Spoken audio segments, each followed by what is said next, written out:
Okay. Oh, I just realized this is in the background. Ladies and gentlemen, Forrest Homer here. Welcome back to some more live streams. As you guys know, as you guys can tell from the title, we're going to be watching some YouTube videos that may or may not pique my interest. So, you guys want to watch along with me? Why don't you sit back, relax, maybe gonna start. Hey, Trader Mystic! Perfect timing. So yeah, sit back, relax, get a snack, and watch some videos with me. And this is my snack right now. Bacon jerky. Freaking love this. I love the Jackman's bacon jerky. Never tried the beef jerky though. I never really tried the beef jerky. Although the teriyaki flavored beef jerky seems interesting to me. But yeah, I also got a bag of Doritos over here, but you can't see them on screen. And I have some Pringles over here as well. Yes, I got a lot of things I can eat. Ooh, Jackman's good stuff, man. Oh yeah. We use these for anything. Well, I use them for anything. I usually eat them. If I save them, I have them for um cooking. Yeah, gotta add some flavor with it. Gotta add some bacon flavor to things sometimes. I'm uncomfortable when I go in bed because I have work in the morning. I have work too, but not in the morning, just in the afternoon. But yeah. So how fit. So see you next time when I love tonight. Alright, Trader Mystic, I hope you have a good rest of your night. Thank you for stopping by even for a brief period. I appreciate it. You have a good rest of your night. Good day at work too while you're at it. How fitting, let's ironically the first thing that I see here. Who doesn't like a good horror story before they go to bed? I sure do actually.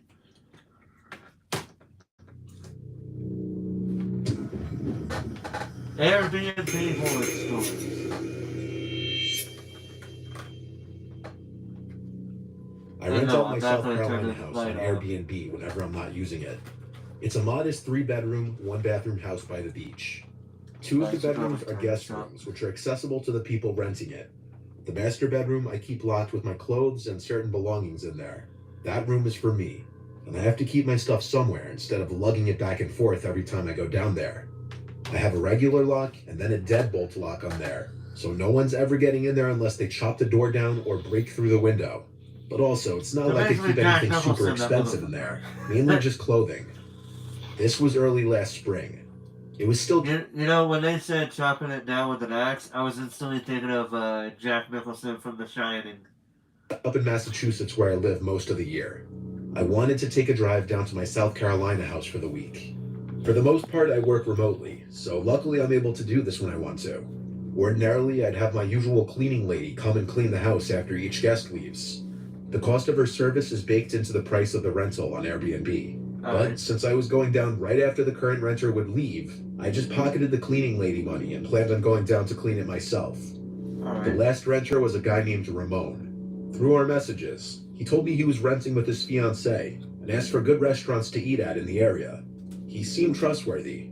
I always prefer to rent to couples or smaller groups of women as Seemed is the key word. to groups of young men, because they're usually the ones to come and get shit faced and potentially damage the place. I started my Hey, drive Forrest. very Hey, early in the Cubs morning. Player, how you It was about a doing? 16-hour drive, stopping only for a quick bite and to use the bathroom. By the time I got to the house, it was about 10 o'clock at night. I went to unlock and open the front door first, before going back to my car to grab my bags and go inside. I was shot from driving. I didn't even bother checking the place out or anything for a mess. Huh. I just went straight to my bedroom door to unlock it. I collapsed into the bed without brushing my teeth or anything. For those that haven't done it, a 16-hour straight drive will absolutely kill you. I crawled under the covers, and I was out like a Oh, what? That's why I do have something to tell you, though. Is it a good thing or bad thing? I'm gonna be taking a break from the internet for a while. Oh. I'm not gonna ask what happened, but if you need a break from the internet, you know, who am I to tell you otherwise? If you feel like you need a break, take the break, and I hope you get better. Even though I don't know what kind of like, because one thing I know about the internet, and I hate it for it, is that sometimes it can push people past the break. It can push people to their breaking point, if not already past it. So that's why I try to be as nice and polite as possible. The only time I'm ever mean to anybody, quote unquote mean, is when somebody's really ticking me off on the internet and they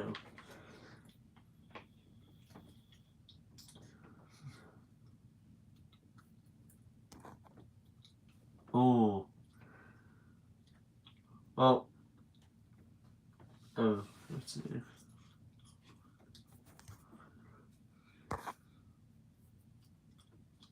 Okay,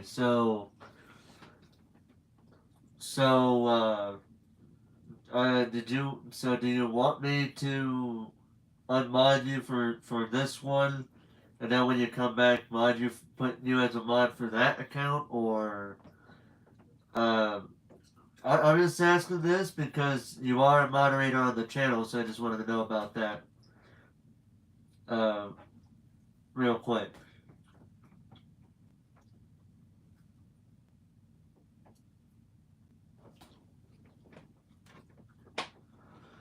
Yeah, it doesn't matter what you do. Hmm.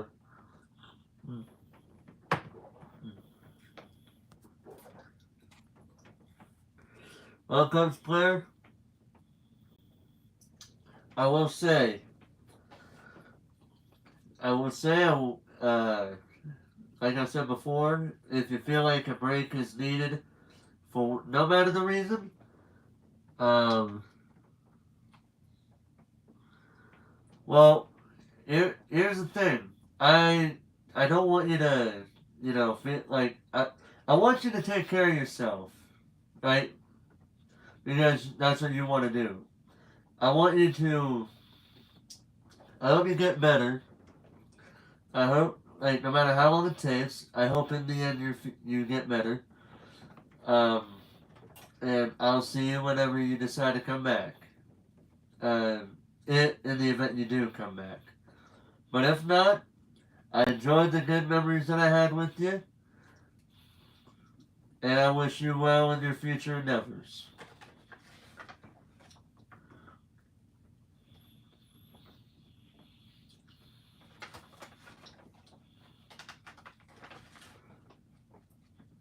I feel bad kind of eating right now that happened.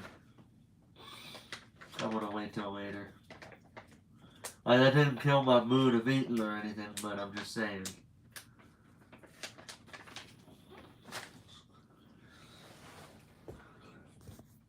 Mm.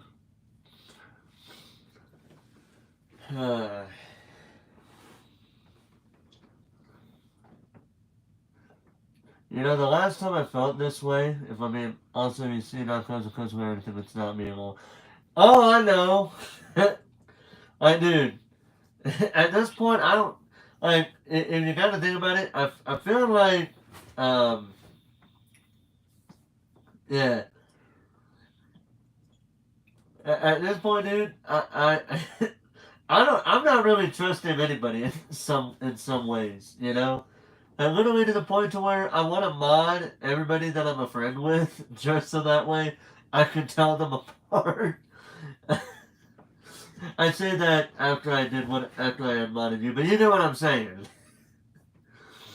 But anyway, but yeah, honestly, I'm just telling you with all the stinkers these days. Yeah,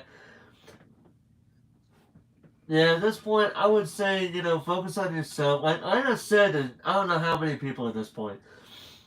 If you feel, well, actually, I said it to somebody else on one of their videos, which just so happens to be on my recommended from this list that I have. You guys couldn't see it, but I could. But like I said to the person, if you ever feel like you need to take a break from the internet or just YouTube in general, go ahead and take the break. if you need the break, take it, and if in the event you ever come back, I am pretty sure you will be welcomed back with open arms. Hey, I'll welcome you back with open arms. Hell, seriously. There's a time when the internet and YouTube is fun, but there comes a time when you just need a break. Yep, exactly.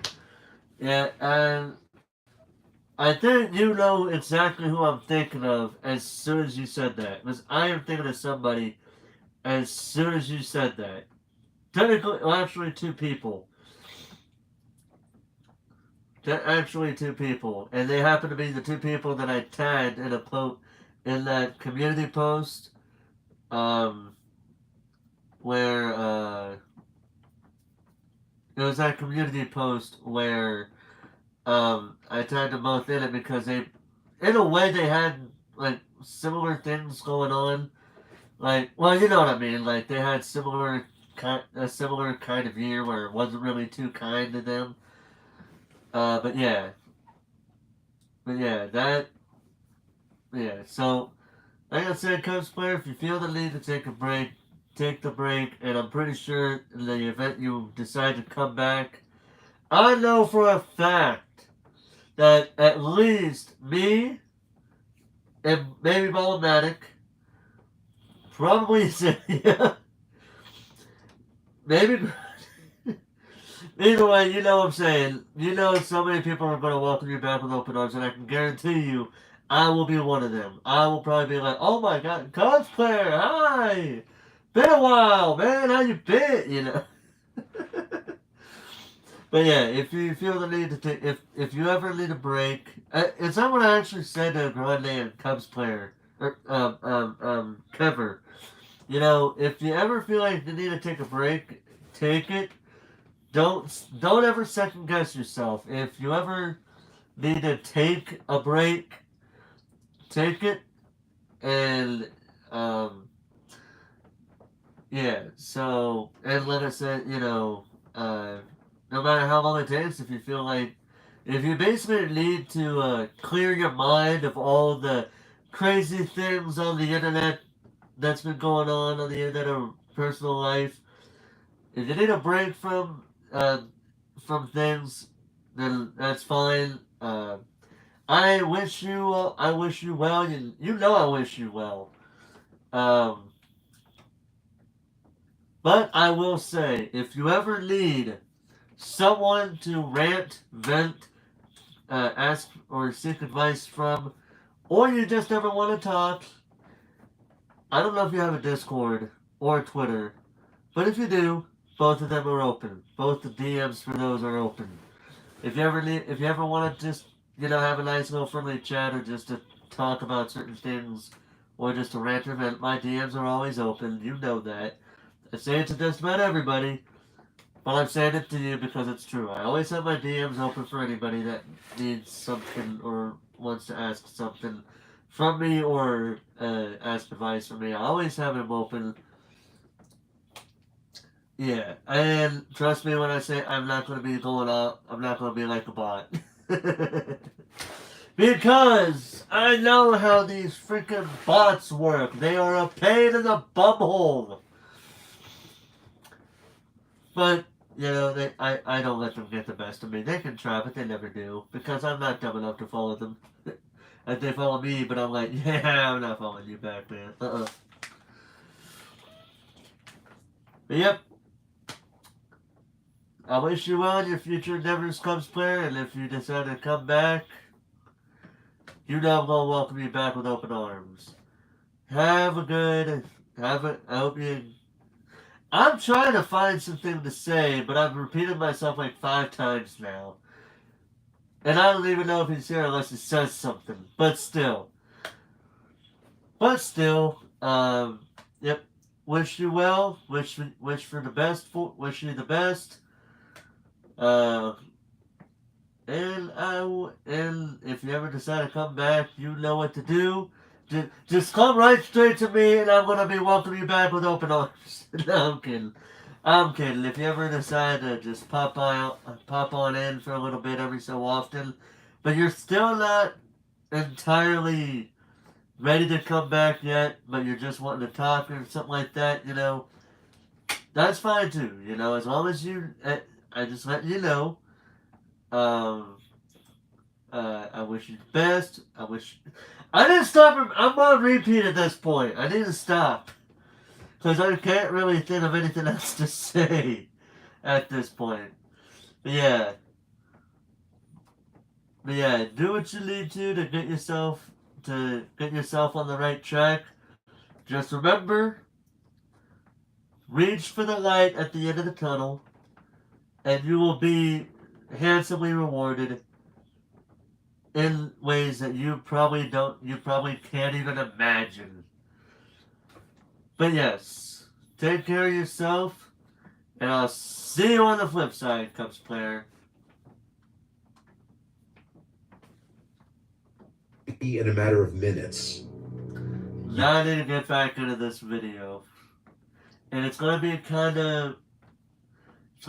of sad because of what was said there, but I understand where Cubs players coming from. I've seen so many people have that feeling.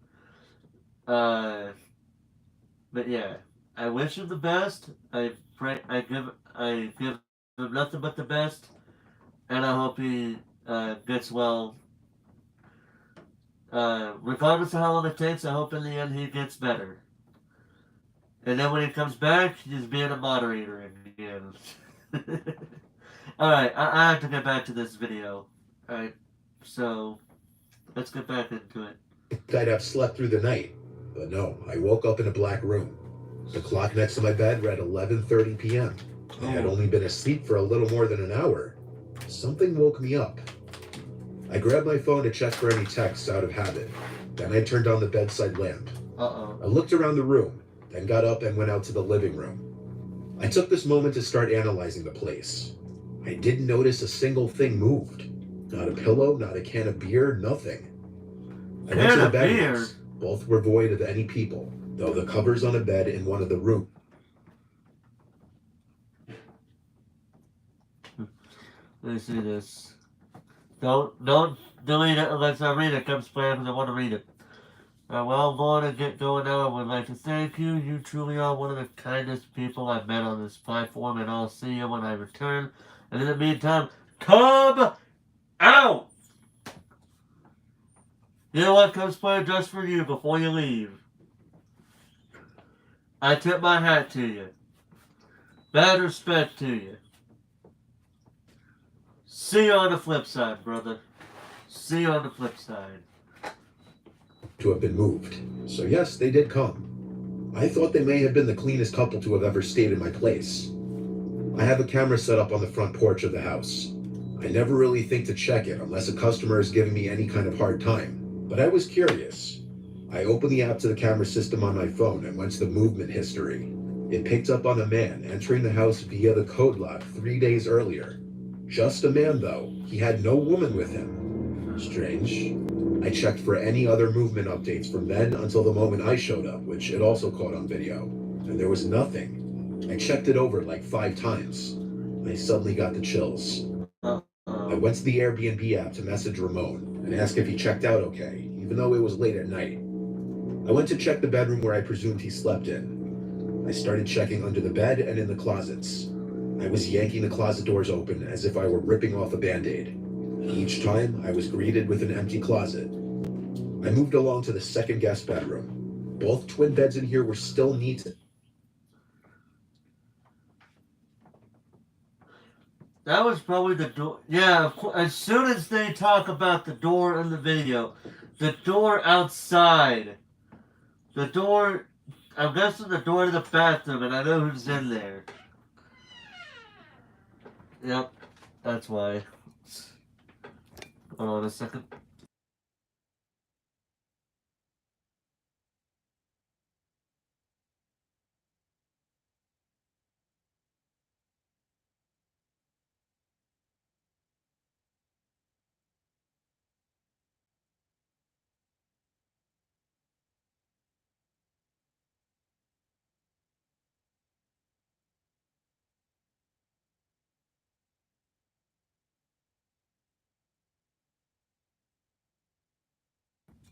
I forgot to mute the mic or unmute the mic. An empty closet. I moved along to the second guest bedroom. Both twin beds in here were still neat and untouched. As I yanked open the last closet he could have been in, I saw that it was empty. I sat on one of the beds for a second to just stare at the conversation between Ramon and I. That's when I heard the master bedroom door click shut, quietly, in a way that a person would have done it, not a draft. I went out to the living room and looked at the master bedroom door. I said, "Ramon, are you still in here?" with a shake in my voice. No response. I could see the light was still on in the room through the bottom crack of the door. I got on all fours to look under the crack of the door, and I fell backwards when I saw 2 feet standing not far behind the door, maybe a couple feet away. Whoa. I went to the knife holder in the kitchen planning to grab the biggest carving knife, and it was already taken. By this point, my only logical option was to leave the house and call 911, and that's what I did. I waited out front until the police showed up. Then as we went inside, there was Ramon, waiting in the living room, no knife in hand. He spoke in his Portuguese accent, acting all innocent, saying he just needed a place to stay for one more night, which was complete bullshit. He denied ever picking up the knife, which was conveniently placed back in the knife holder now. Right. After 30 minutes of 2 police officers outside talking to Ramon and 2 inside talking to me, they actually let him go and told me I should contact Airbnb and try to work it out with them. And I was just shocked. Wow. I felt like the police didn't do their job. After everyone left, I changed the lock code on the door, and I contacted Airbnb about what happened. Though I didn't receive payment for the extra day Ramon squatted in my house, they did apparently ban him from ever using the app again. It doesn't really feel like proper justice, though, when he was potentially waiting to stab me in my own house, in my own bedroom.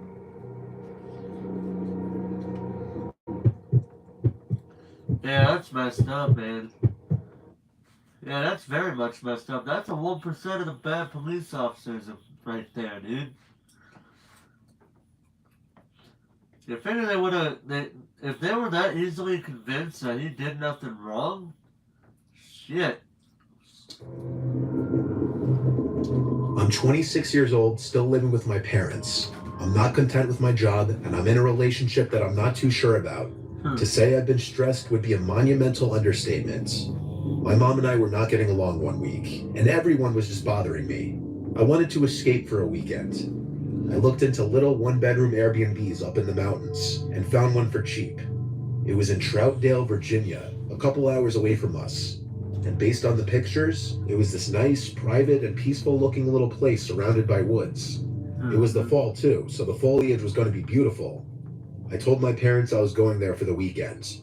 My mom seemed overly happy about me leaving for the weekend. My girlfriend was more so just confused, finding it weird and suspicious that I was going away to some random cabin in the woods alone for a weekend. When Friday came, I packed a backpack full of clothes, toiletries, and my laptop, and I headed out for the road. It was around a 2.5-hour drive door to door. The area of Troutville was very quiet and scenic. It was a perfect escape from suburbia back home. I needed a nice weekend just to spend to myself. I was driving up a gravel road when my GPS told me I arrived. I saw an opening in the trees next to the road. The instructions the owner of the Airbnb gave me were to cut through this opening onto the grass and up the little hill. I did exactly this, and there I saw the cute little house sitting at the top of the hill.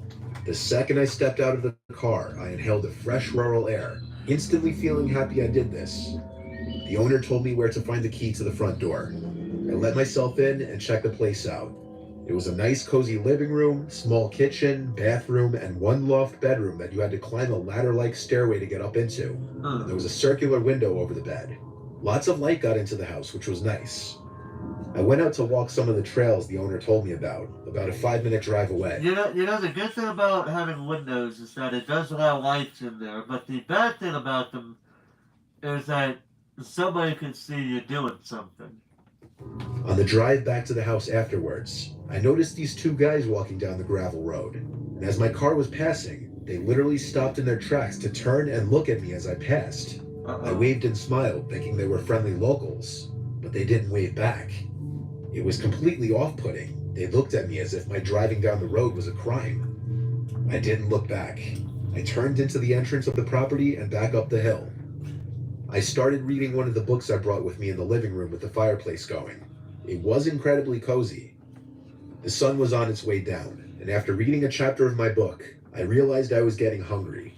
I went outside to my car, about to drive to the nearest Walmart, when I noticed two men kind of running into the woods down the hill by the entrance of the property, probably in response to seeing me come outside. I wondered if it was those two guys from the road earlier. It was incredibly strange. I suddenly decided to take my laptop and backpack with me in the car while I was gone just to be safe. Right. On the drive into town, I messaged the owner letting him know about this. He replied saying it's nothing to be alarmed about. There's a lot of teens in the area that walk around. So I dismissed it. I drove like 20 minutes to the closest Walmart since there were literally no grocery stores in the area. I picked up a few food items to hold me over. Some milk, granola bars, fruit, frozen dinners, bread, and cold cuts. By the time I got back to the Airbnb, it was completely pitch black out. There were no streetlights on these gravelly roads, and with no neighboring houses, truly the only light was from my headlights.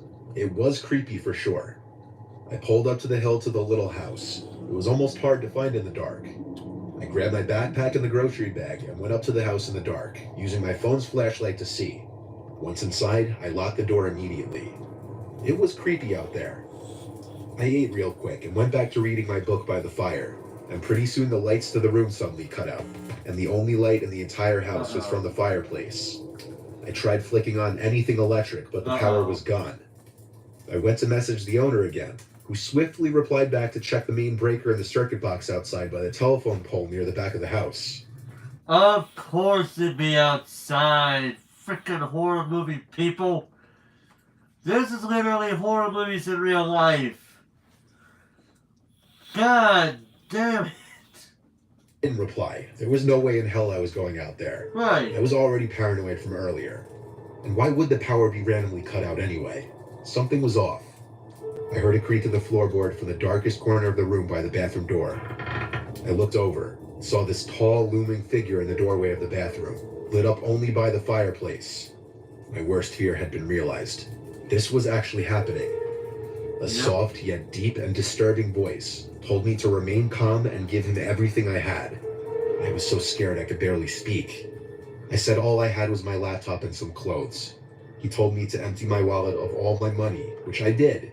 As he stood in the doorway, I still couldn't see his face. He told me to go into the kitchen and stay there.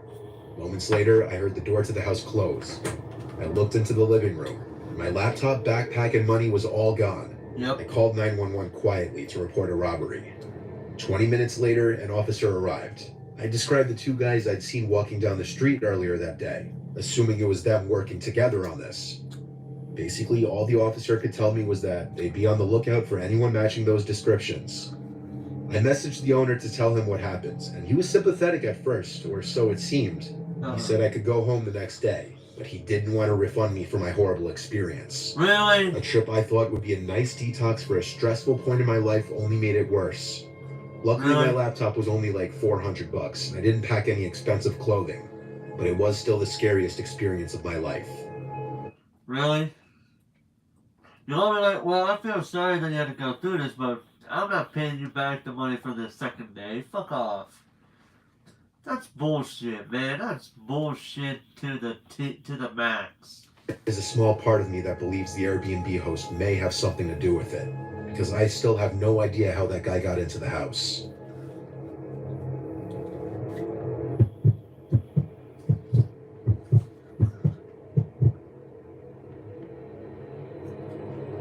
So a few years back, after some friends and I graduated high school, we celebrated in the White Mountains National Forest Reserve. We only lived 2 or so hours away, so it wasn't much of a hike. We all packed inside my friend Alexis's car. Also with us was my friend Rob, his girlfriend Stephanie, and our friend Kelly. Alexis's car was a Hyundai Accent, so a very small vehicle. We didn't pack much. We were headed to this Airbnb in Carroll, New Hampshire at the height of the summer. It was a gorgeous drive. And he's actually showing what the picture looks, what the actual picture of what was shown looks like. Once we got to the house, it was just as depicted in the photos. Only the pictures didn't include the shambling-looking shed next to the house. It seemed like it had seen better years. I probably could have knocked it down myself. Alexis joked around that maybe some old crazy guy lived in there, and that's why the place was so cheap. But we all laughed it off and unpacked our things. I'll be honest, I was really into Alexis, and I think she was into me. Okay, before we talk about the potential love interest here, I did want to point out that I swear to God, if that actually happened, I'll be amazed. She said we should share a bed. More so because the third bedroom had 2 doors leading to the outside and had a perfect view of that old shed. So she didn't want to sleep there, and she wouldn't let me. We both put our things in the living room and made the pull-out couch our bed. Not much happened the first night. A little later, we all sat in the hot tub in the garage/rec room. Alexis sat next to me, and we faced the woods, while Rob and his girlfriend were opposite of us. Rob's girlfriend couldn't step completely into the water on account of the stitches she just got. Stephanie and I were always good friends, and carried on with stories and joked about high school, sipping on our potentially illegally acquired booze.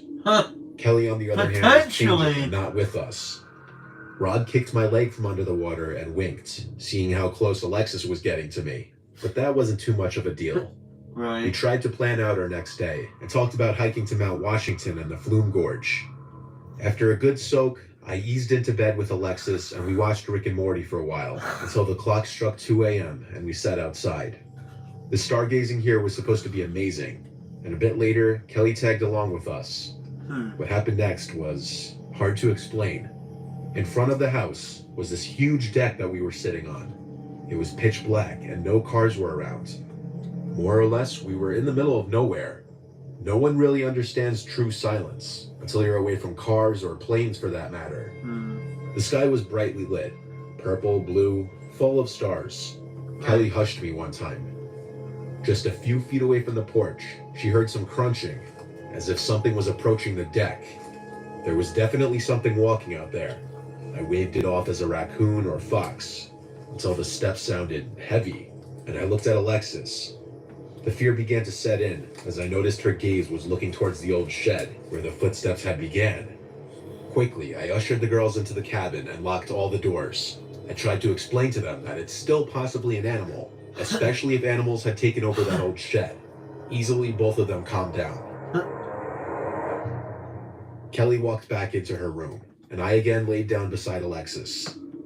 The next morning, I woke up to Rob and his girlfriend cooking breakfast in the kitchen, which was just across the room from Alexis and I. We had a big day planned out, and we did quite a lot of hiking, with most of us forgetting what had transpired last night, other than Alexis. Yeah. When we came back from hiking, Alexis suggested exploring the old shed that was beside the house. Now that it was daylight, nothing that bad could happen, right?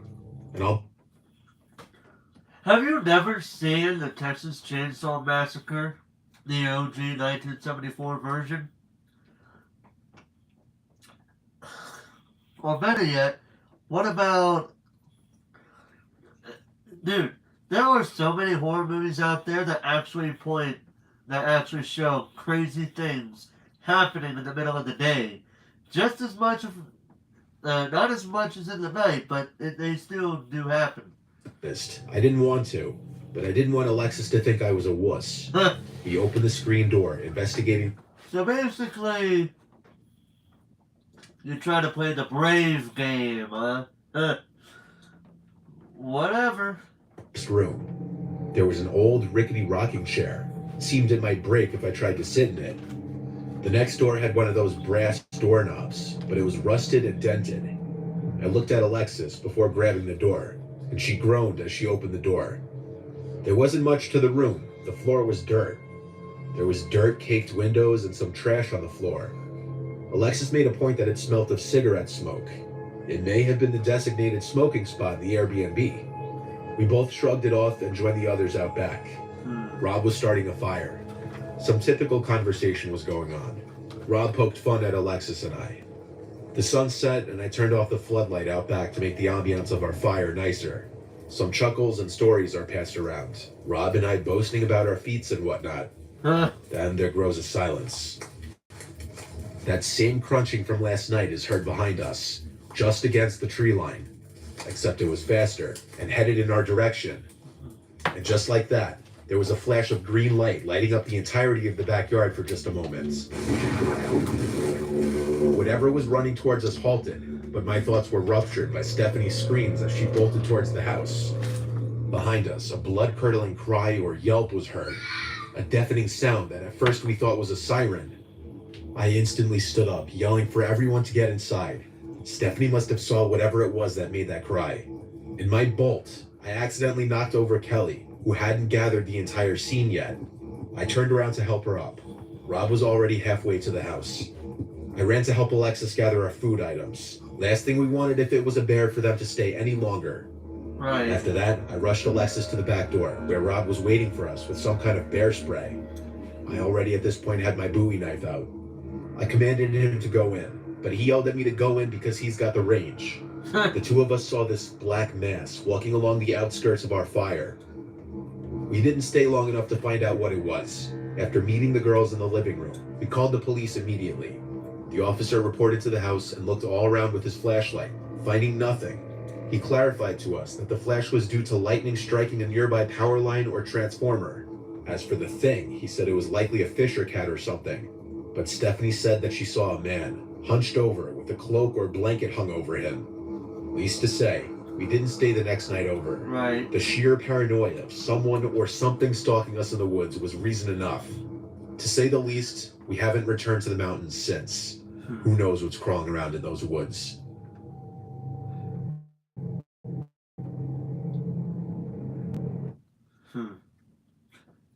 Yeah, I don't blame him. Not at all. Nope. Not even a little bit. Hmm.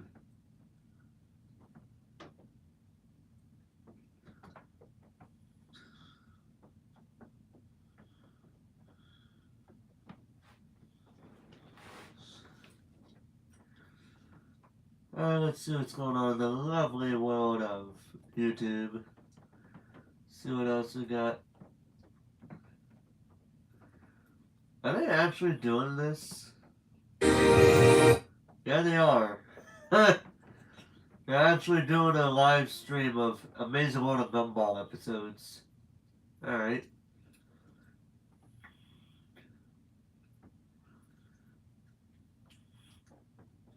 Hmm.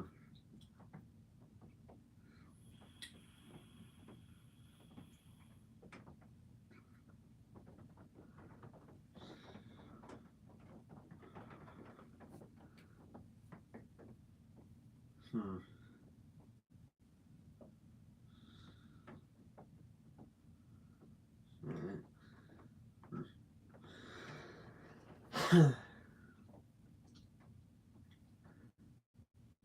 Trying to find something else. Oh, I did hear about that though. Apparently, while I do know that, uh, while I do know that WWE is considered Vince McMahon is considering selling WWE. The fact that the Khans, Tony Khan and his father, the fact that that they're thinking about buying WWE, I'm thinking like, dude, yeah, I don't buy it. I honestly don't think Tony Khan would buy it. I just don't see it at all whatsoever.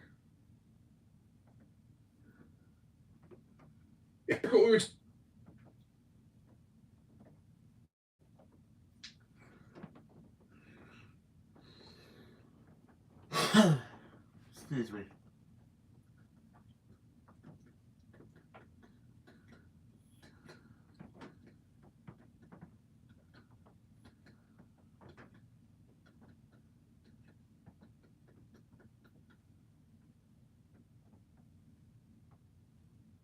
Hmm. What? The Mrs. Puff theory? What? Okay. They're coming.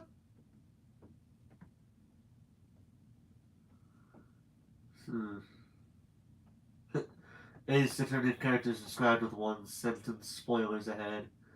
Or spoiler warning, yeah. Hmm.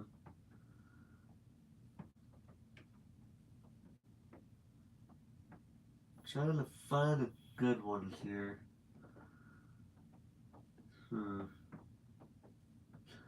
Here we go. 3 allegedly true school lockdown horror stories. Actually, hold on. I'm gonna go get me some more tea. I'll be right back.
Oh.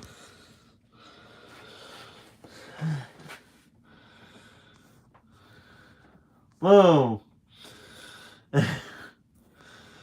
Okay, what happened while I was gone? Well, oh, okay. I just got back from I had to do something for I was getting me some tea. I forgot to get my tea actually because if I remember when I stopped pestering me about bringing cans up. Well, let's see here. Excuse me. So, so let's see. So we got raided by Bolomatic. Let me just say for the record, Bolomatic has. This is the very first raid of 2023 from. This Bolomatic's raid is the first one for 2023. Hey, for the raid, let's see who we got here. We got Nicholas Panaro. I haven't seen Nicholas ever since that one night where I was playing. I think it was like Mario Kart 8 Deluxe or something. And I was playing something, but my internet was messing up then. Got Bullet Bill, Minor S, Jaded Shade, Molomatic, the man, the myth, the legend, Austin Sinchuk. Let's see. Channels vibes. Oh, okay. Let's see what else here. We're not leaving the stream until you acknowledge it's the raid. It'll Mario. Alright, there we go. Caught up on the stream final. Caught up the stream, what? Caught up on the chat. Oh, man. So, Bolomatic, what did you stream and how did it go? I was going to be playing these, like, as I'm doing these videos. Next video I was about to play is these allegedly true. I'm just in the mood of watching things, so yeah, there we go. Bullet Bill said something, but I didn't see what he said. Alright. Alright, so I'm gonna get me some tea real quick. I'll be right back. Thankfully, the family member will not pester me about the trash this time. And I realized, yeah, let's.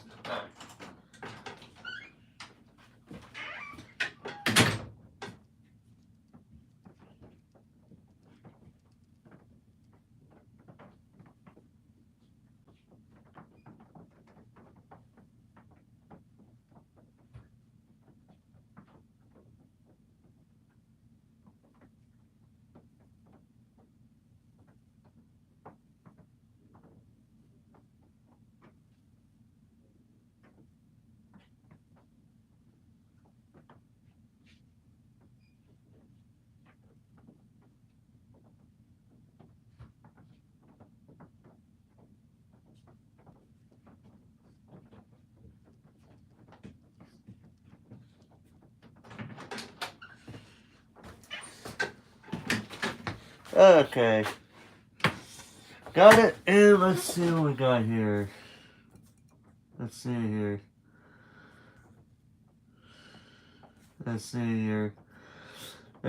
Alright, yeah, this channel is pretty old. Dude, I know I just went down in viewers, but you know what, I'm gonna just say this for the record. So yeah. The channel is pretty old. Yeah, I've been around since 2006 actually, but my first video was in 2010.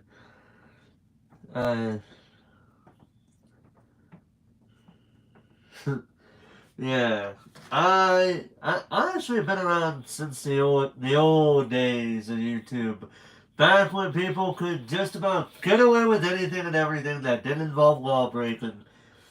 Nowadays, YouTube is so is so anal about things. I mean, hell, I watched who was it that was streaming? I watched the Cronus stream the other day about about his rant on YouTube. It was about an hour long, but I was there for part of it, and I honestly agreed with everything that he said. So if you guys haven't seen it, I highly recommend checking it out. But now, this is your first upload? Dang.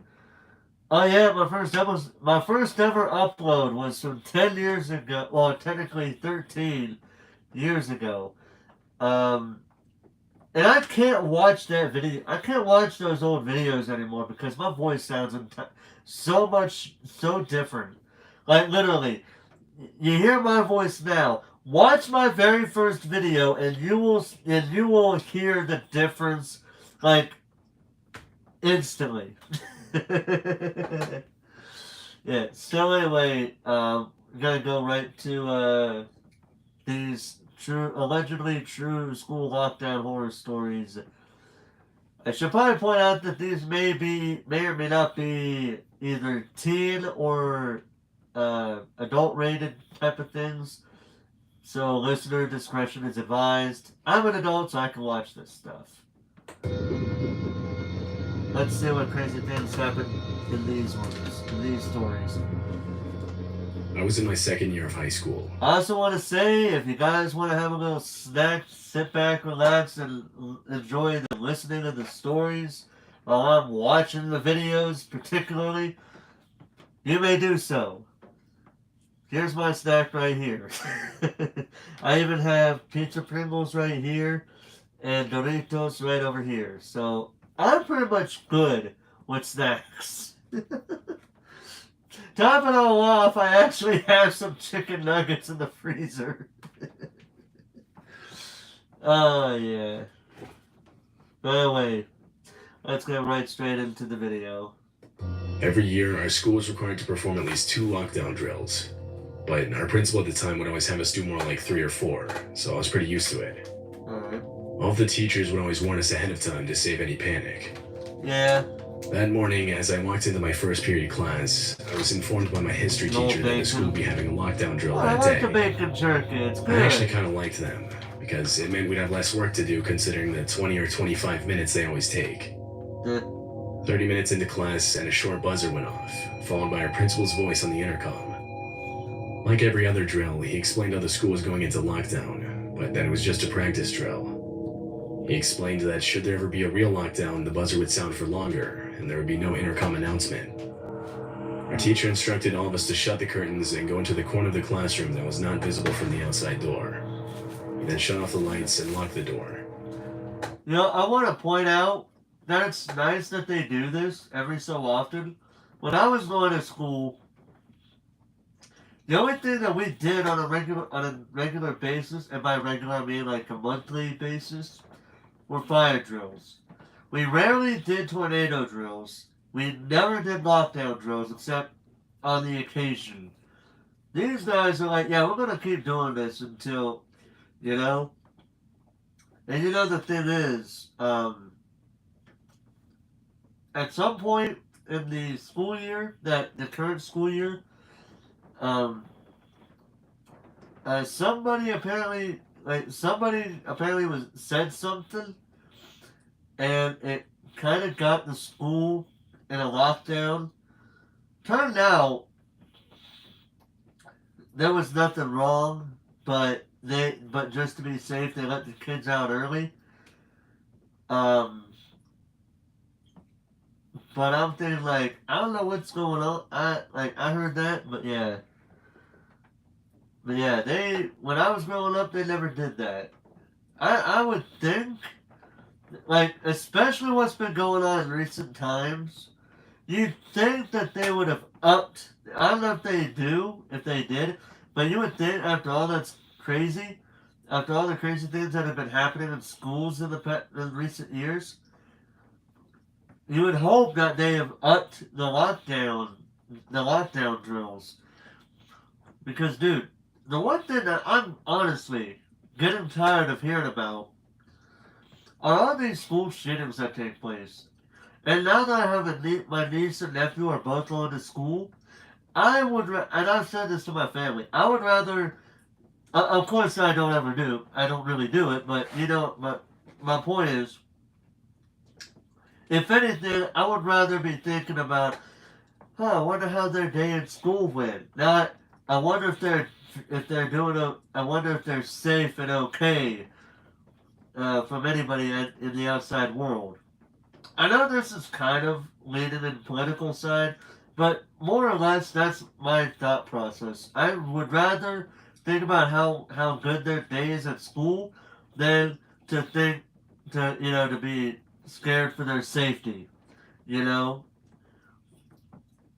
Now we could go on about guns and all that, but I'm not gonna get too into that because that is a political thing, and it's going to either and it's going and with the internet being how it is, it's either going to it's either going to delve into an actual conversation or some random person going on the internet being like, two-way, two-way, two-way, or both. So that's why I don't really talk about politics stuff anymore. Mini Lemon Kirby, how you doing tonight? For the next few minutes, we sat in silence. Eventually, we heard footsteps outside. It was the principal trying every classroom door to make sure they were locked and that the classes were responding to the lockdown correctly. Before I knew it, the drill was over. The day progressed, and I was now sitting in my physics class, which was right after lunch. At some point, I ducked out of the class to use the bathroom. Now, our school building had a basement. Down there, they had a bathroom that was much more private and a lot less busy, so I would always try to use that one. There were a couple classrooms down there, so it didn't look weird for me to go down there. I was sitting in one of the back stalls. I was the only one. What's the video called? 3 allegedly true school lockdown horror stories by Chillin' Scares. It actually came out earlier today, 11 hours ago. So, yeah. Which was usually the case. All of a sudden, I heard the lockdown buzzer start going off from outside in the hall. Uh-oh. It sounded for about a full minute before it abruptly stopped. I waited for the principal's voice to come over the speakers, but it never did. Uh-oh. Which, like I mentioned earlier, was supposed to signify a real lockdown. At first, I didn't really think it was a real lockdown, though. It happened too close to the practice lockdown earlier that morning. I thought it was just a second part to the drill. But as I sat there for a few more minutes, I started to realize that if that were the case, that probably would have been explained over the intercom. Right, yeah. I started to panic, now thinking this was real. I wasn't safe in the bathroom. The door had no lock, so I ran outside to try and find a classroom. So, here's the thing. In his position, alright, so if you were put in this position of you feel like you're in the real lockdown, you're in the bathroom, the door has no lock. I don't know if they said anything about stalls, but they have no lock. But they have no lock on the door.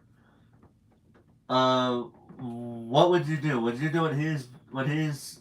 I'm gonna let him explain what he does, but I want to hear what everybody else is thinking. Like, what would you do in his position? There wasn't much for options in that basement. It was also hard to see now that they turned the hall lights off. But I did eventually find a classroom door. I tried the handle. It was locked. I looked in through the glass part of the door. In one of the corners, I could barely make out a kid hiding. There was a class inside. I banged on the door, explaining that I was a student and trying to hide. I got no response. I was both terrified and frustrated at the same time. I realized protocol was to never let anyone inside no matter what. Right. I was on my own. Yep. I thought about going back to the bathroom, but found an empty computer lab first and settled on that. I got under one of the back desks, and for the second time that day sat in silence. Only this time for a real lockdown. 10 minutes went by. Nothing. Not even an update over the intercom. Then, the heart-dropping sound of running footsteps from outside coming down the basement stairs. I could hear the person's heavy breathing.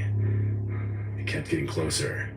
It now sounded like it was just outside the room. Uh-oh. I started adjusting my body position to try and duck down more to get further out of view, when a light turned on. It was the Uh-oh. light to the computer on the desk above me waking up. I must have accidentally pulled the mouse cord. Oh. It wasn't that bright, but it was enough for me to make out a silhouette in the doorway to the room. I genuinely feared for my life in that moment. The person was just standing there. I prayed they wouldn't enter the room, and after what felt like an eternity, they turned and continued running down the hallway. You know, I find that kind of...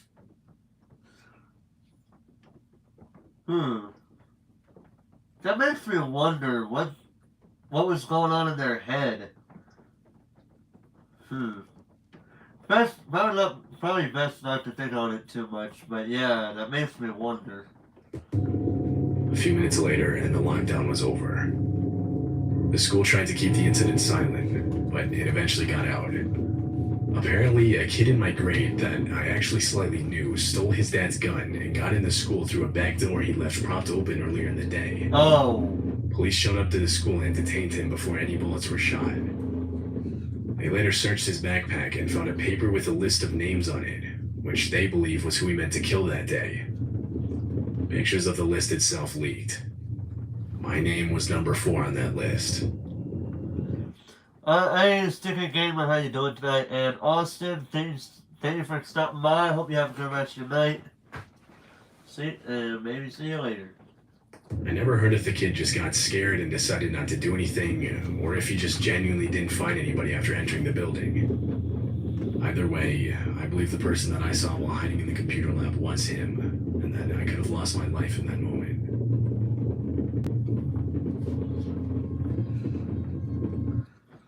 You know, what if it's possible? I wonder if it's possible, like, he saw OP, but figuring he wasn't after OP, he moved on to another classroom. Maybe. Because OP didn't talk about how their name was on there, on the list. So it's possible, because he wasn't looking for OP as one of the victims, he didn't do it. He didn't go in the computer lab. Probably.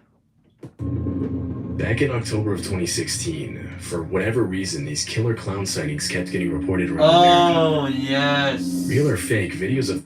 I remember those videos.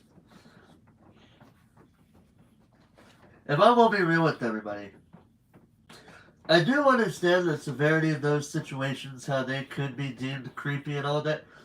But part of them, not all of them, but a few, like a little handful of them, did to me seem, in a dark humor sort of way, kind of funny. And yes, I do have a dark sense of humor. I can't help it. But yeah. Not all of them, because yeah, a number of them were pretty creepy, real or fake, a number of them were pretty creepy, but a small handful of them were kind of darkly humor funny. ...almost always get posted somewhere online. But yes, I do remember them. For that whole month, it was all over the news. Yep. I remember in our town specifically, it kind of got out of hand. People in the area were committing real crimes wearing clown masks, or sometimes full-body clown outfits. It was honestly terrifying. Yeah. Anyway, back when this was happening, I was in high school. Throughout that whole month, many of the staff and student school emails received threats. They were always from a different random email address, so there was no real way of blocking them.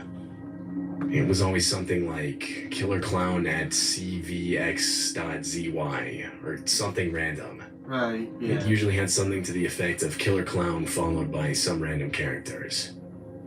It got so bad that the school had to send out a mass email to all students and parents saying they were aware of the threats and were taking them seriously. Yeah.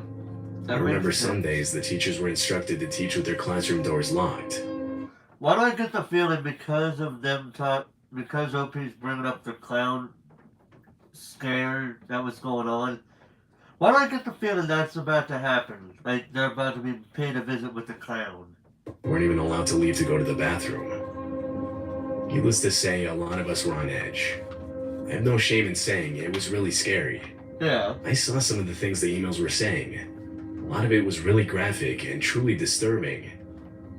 Of course, at the time, none of us knew if anyone was really planning to act on these threats, or if it was just someone somewhere behind a computer screen playing a sick joke.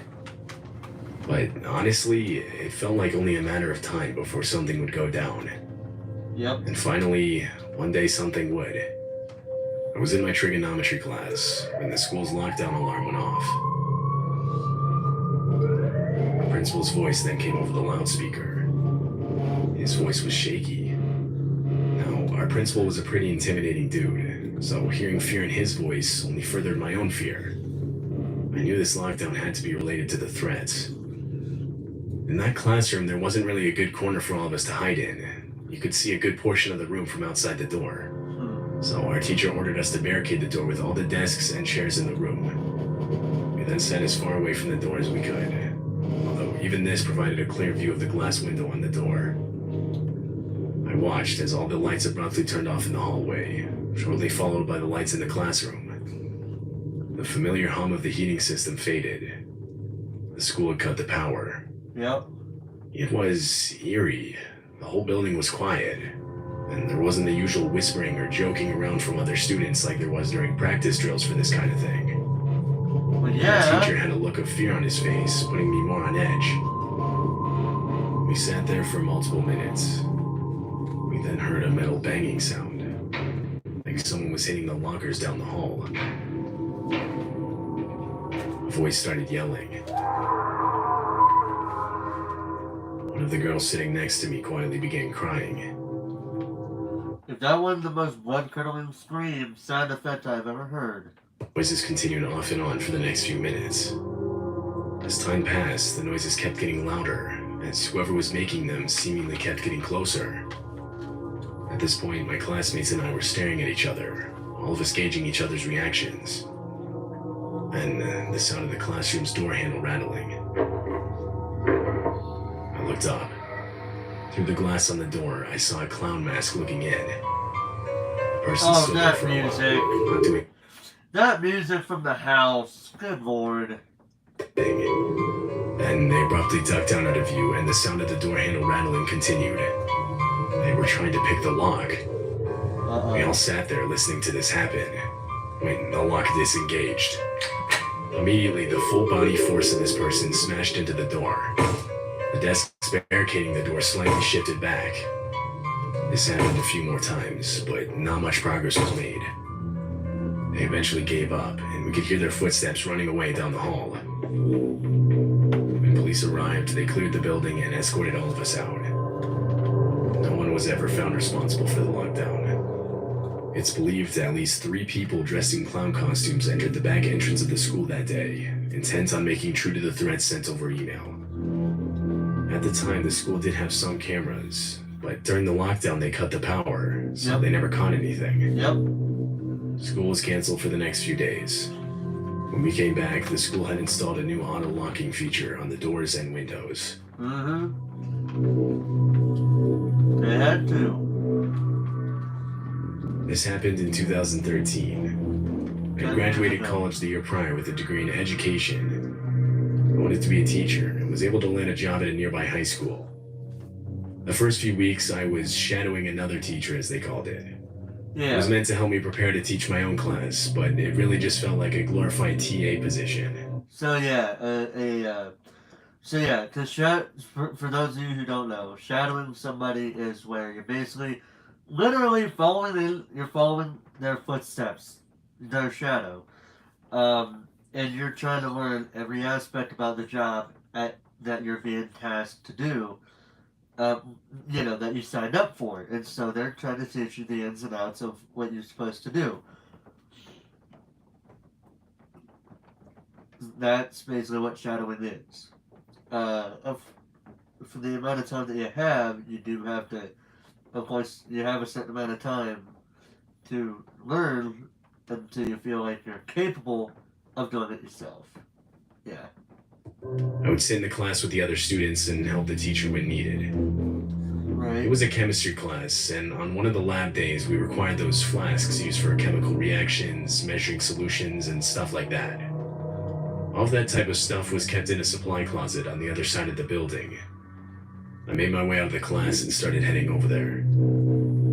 After 2 minutes, I was there and began looking for the flasks. All of a sudden, my phone went off. It was an automatic text message from the school. Being a part of the staff, we were required to sign up to receive these automated messages. Hey London, how you doing? The text explained how the school was going into lockdown and that it was not a drill. Uh-oh. By the time I would have made it back to my class, the door would have likely already been locked, so I opted to hide in the closet by myself. Watch some YouTube videos. Yep. I turned off the light and closed the door. There wasn't much room to sit down. I had to just stand there in the dark. After a few seconds, the lockdown alarm sounded from the speakers throughout the building. Wanna watch one of ours? The usual ambience Yeah, from inside sure. nearby classrooms immediately died down. It was now completely quiet. Jokingly saying I'm not gonna get a copyright strike, am I? Breaking the silence was the sound of my phone going off again. It was an Yeah, I didn't update. think so, that's the joke. It read, "Please remain in lockdown. A suspected armed intruder has entered the building. Police have been notified." I could feel my heart picking up speed. I didn't feel safe where I was. Suddenly, I heard running footsteps in the hall. They ran right up to the closet door and stopped. The doorknob turned and the door opened. It all happened before I even had time to react. Standing outside was an older man in maybe his 50s. He was wearing a regular t-shirt with jeans.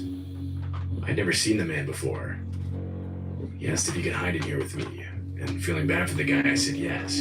I'll watch after the There video. wasn't much room at all, but we both still fit. The man explained how he had been teaching a class down the hall when he heard the lockdown alarm. In my mind, this raised a red flag. Why then was he here instead of with his class?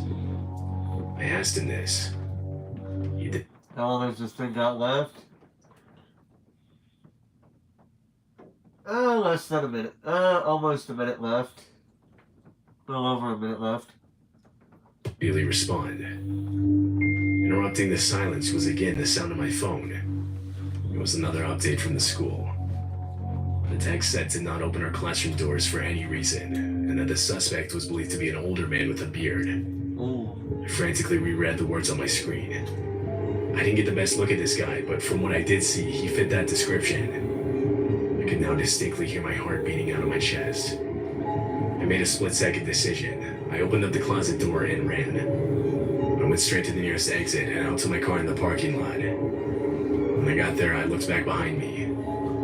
I didn't see anything. I don't think the man followed me, or at least he didn't follow me outside. From there, I got in my car and left.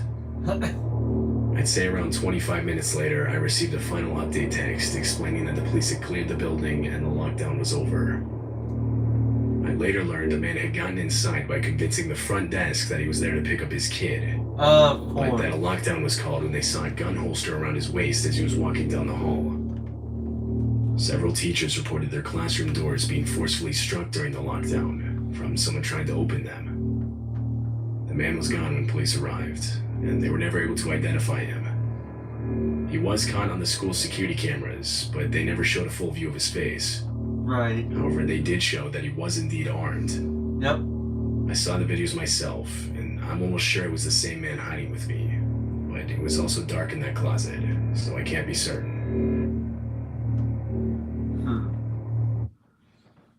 Wow. Yeah, that ain't no one's fool. Excuse me. Anyway.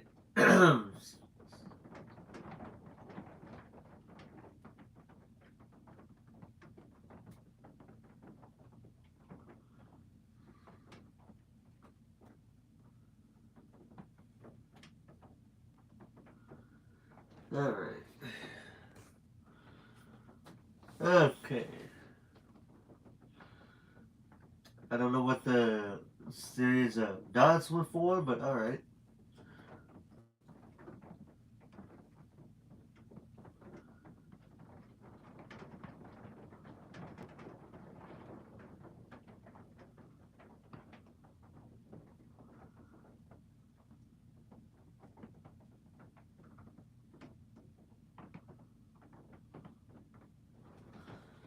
And so now, well, you wanted me to listen to one of your music, So, yeah.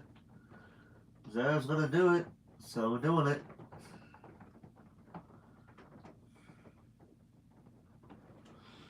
Yes, please.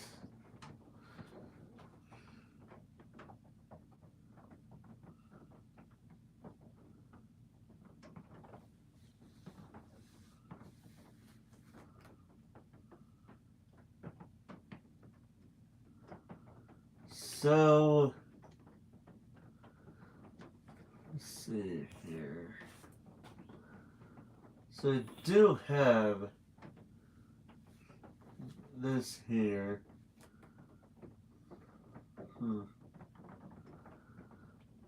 So what music am I listening gonna? So what music are you having me listen to?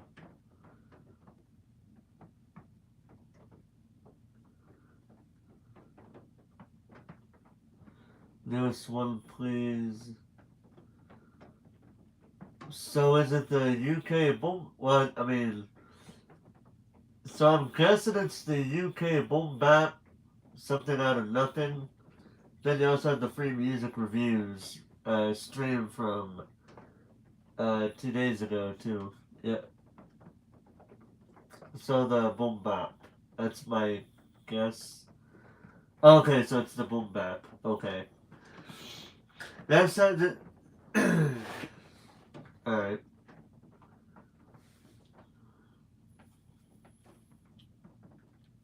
I just wanted to get confirmation before I press anything.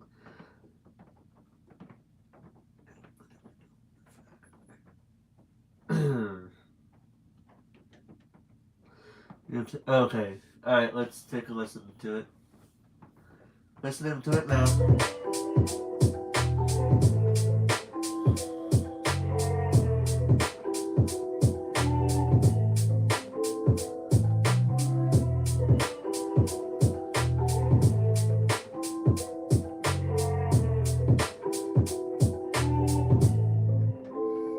I'd like to say that I'm the real deal, and what you see is what you get. I know that sounds a bit cliche, but real is what I represent. And this is for the real ones who keep it real in any season. If you're anything like me, yo, we keep it on the lead, low. Hold on. For some reason, hold on, let me reset it here. Let me turn the captions off. I like leaving the captions off, but they got in the way of the lyrics. Alright, there we go.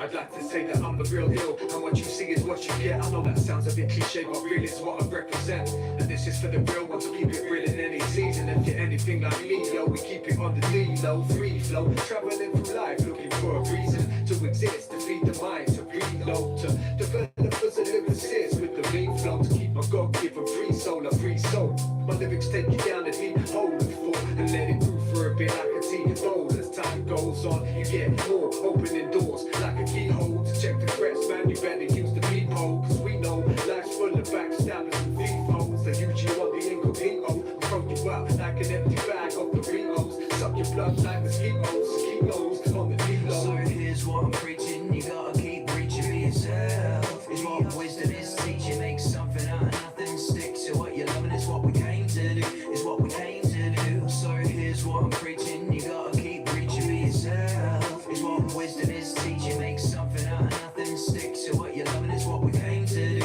is what we came to do. I'm lighting fire on the daily, but not an arsonist. A type of fearlessness, so don't be starting shit. I'm a free man, food for thought like a deep plan. Explore the world like we can, chopping grams of each hand. 20 years we've been making these jams. And just so you know where we stand, we're rocking for these fans and bringing that heat, man. That lyrical boom back from the metaphysical with the spiritual smooth rap. It's the love of life that ignites my flame.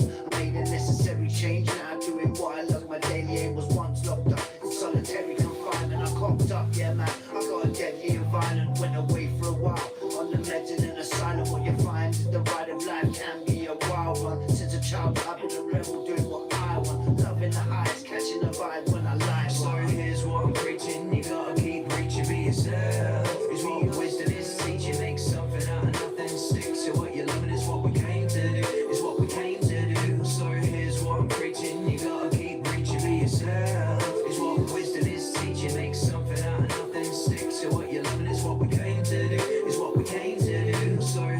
what I'm preaching. You gotta keep reaching for yourself. Is what wisdom is teaching. Make something out of nothing. Stick to what you love. It's what we came to do. It's what we came to do. So here's what I'm preaching. You gotta keep reaching for yourself. Is what wisdom is teaching. Make something out of nothing. Stick to what you love. It's what we came to do. It's what we came to do.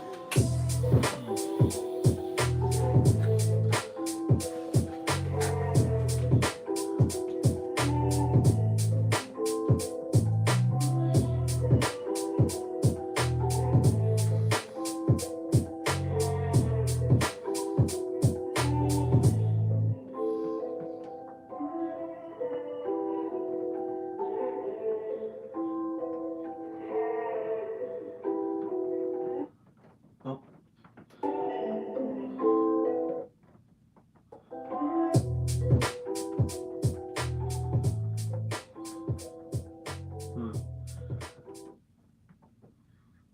So that's the end of the song. And I can tell you right now, I don't even need to say much of anything because, well, you heard it for yourself. I don't know. How do I put this nicely? I want to be Simon Cowell here and just be a bit of a troll here. Yeah. What do I think about it? That was actually a good song.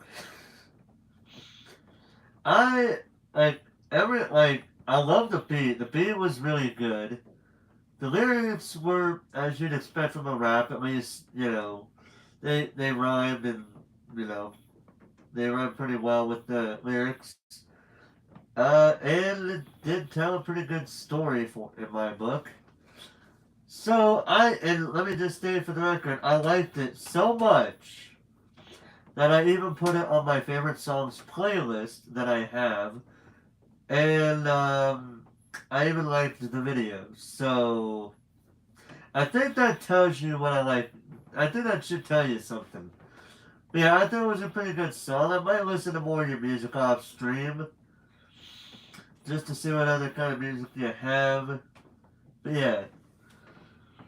I thought it was a pretty good song. And if anybody hasn't seen it, I highly recommend checking it out. Pretty good song. And I noticed that you had, how many is it yet? So you passed 200 subscribers recently. So I just subscribed to your channel too. So there you go. You now have a subscriber. You just gained a new subscriber in me. Congratulations. But I will say, do not disappoint me. I want to be that guy that's like, do not disappoint me. And Before getting into the top. Alright, but yeah, I enjoyed that song and yeah, I pretty much just did what I thought made sense with it, and so there you go.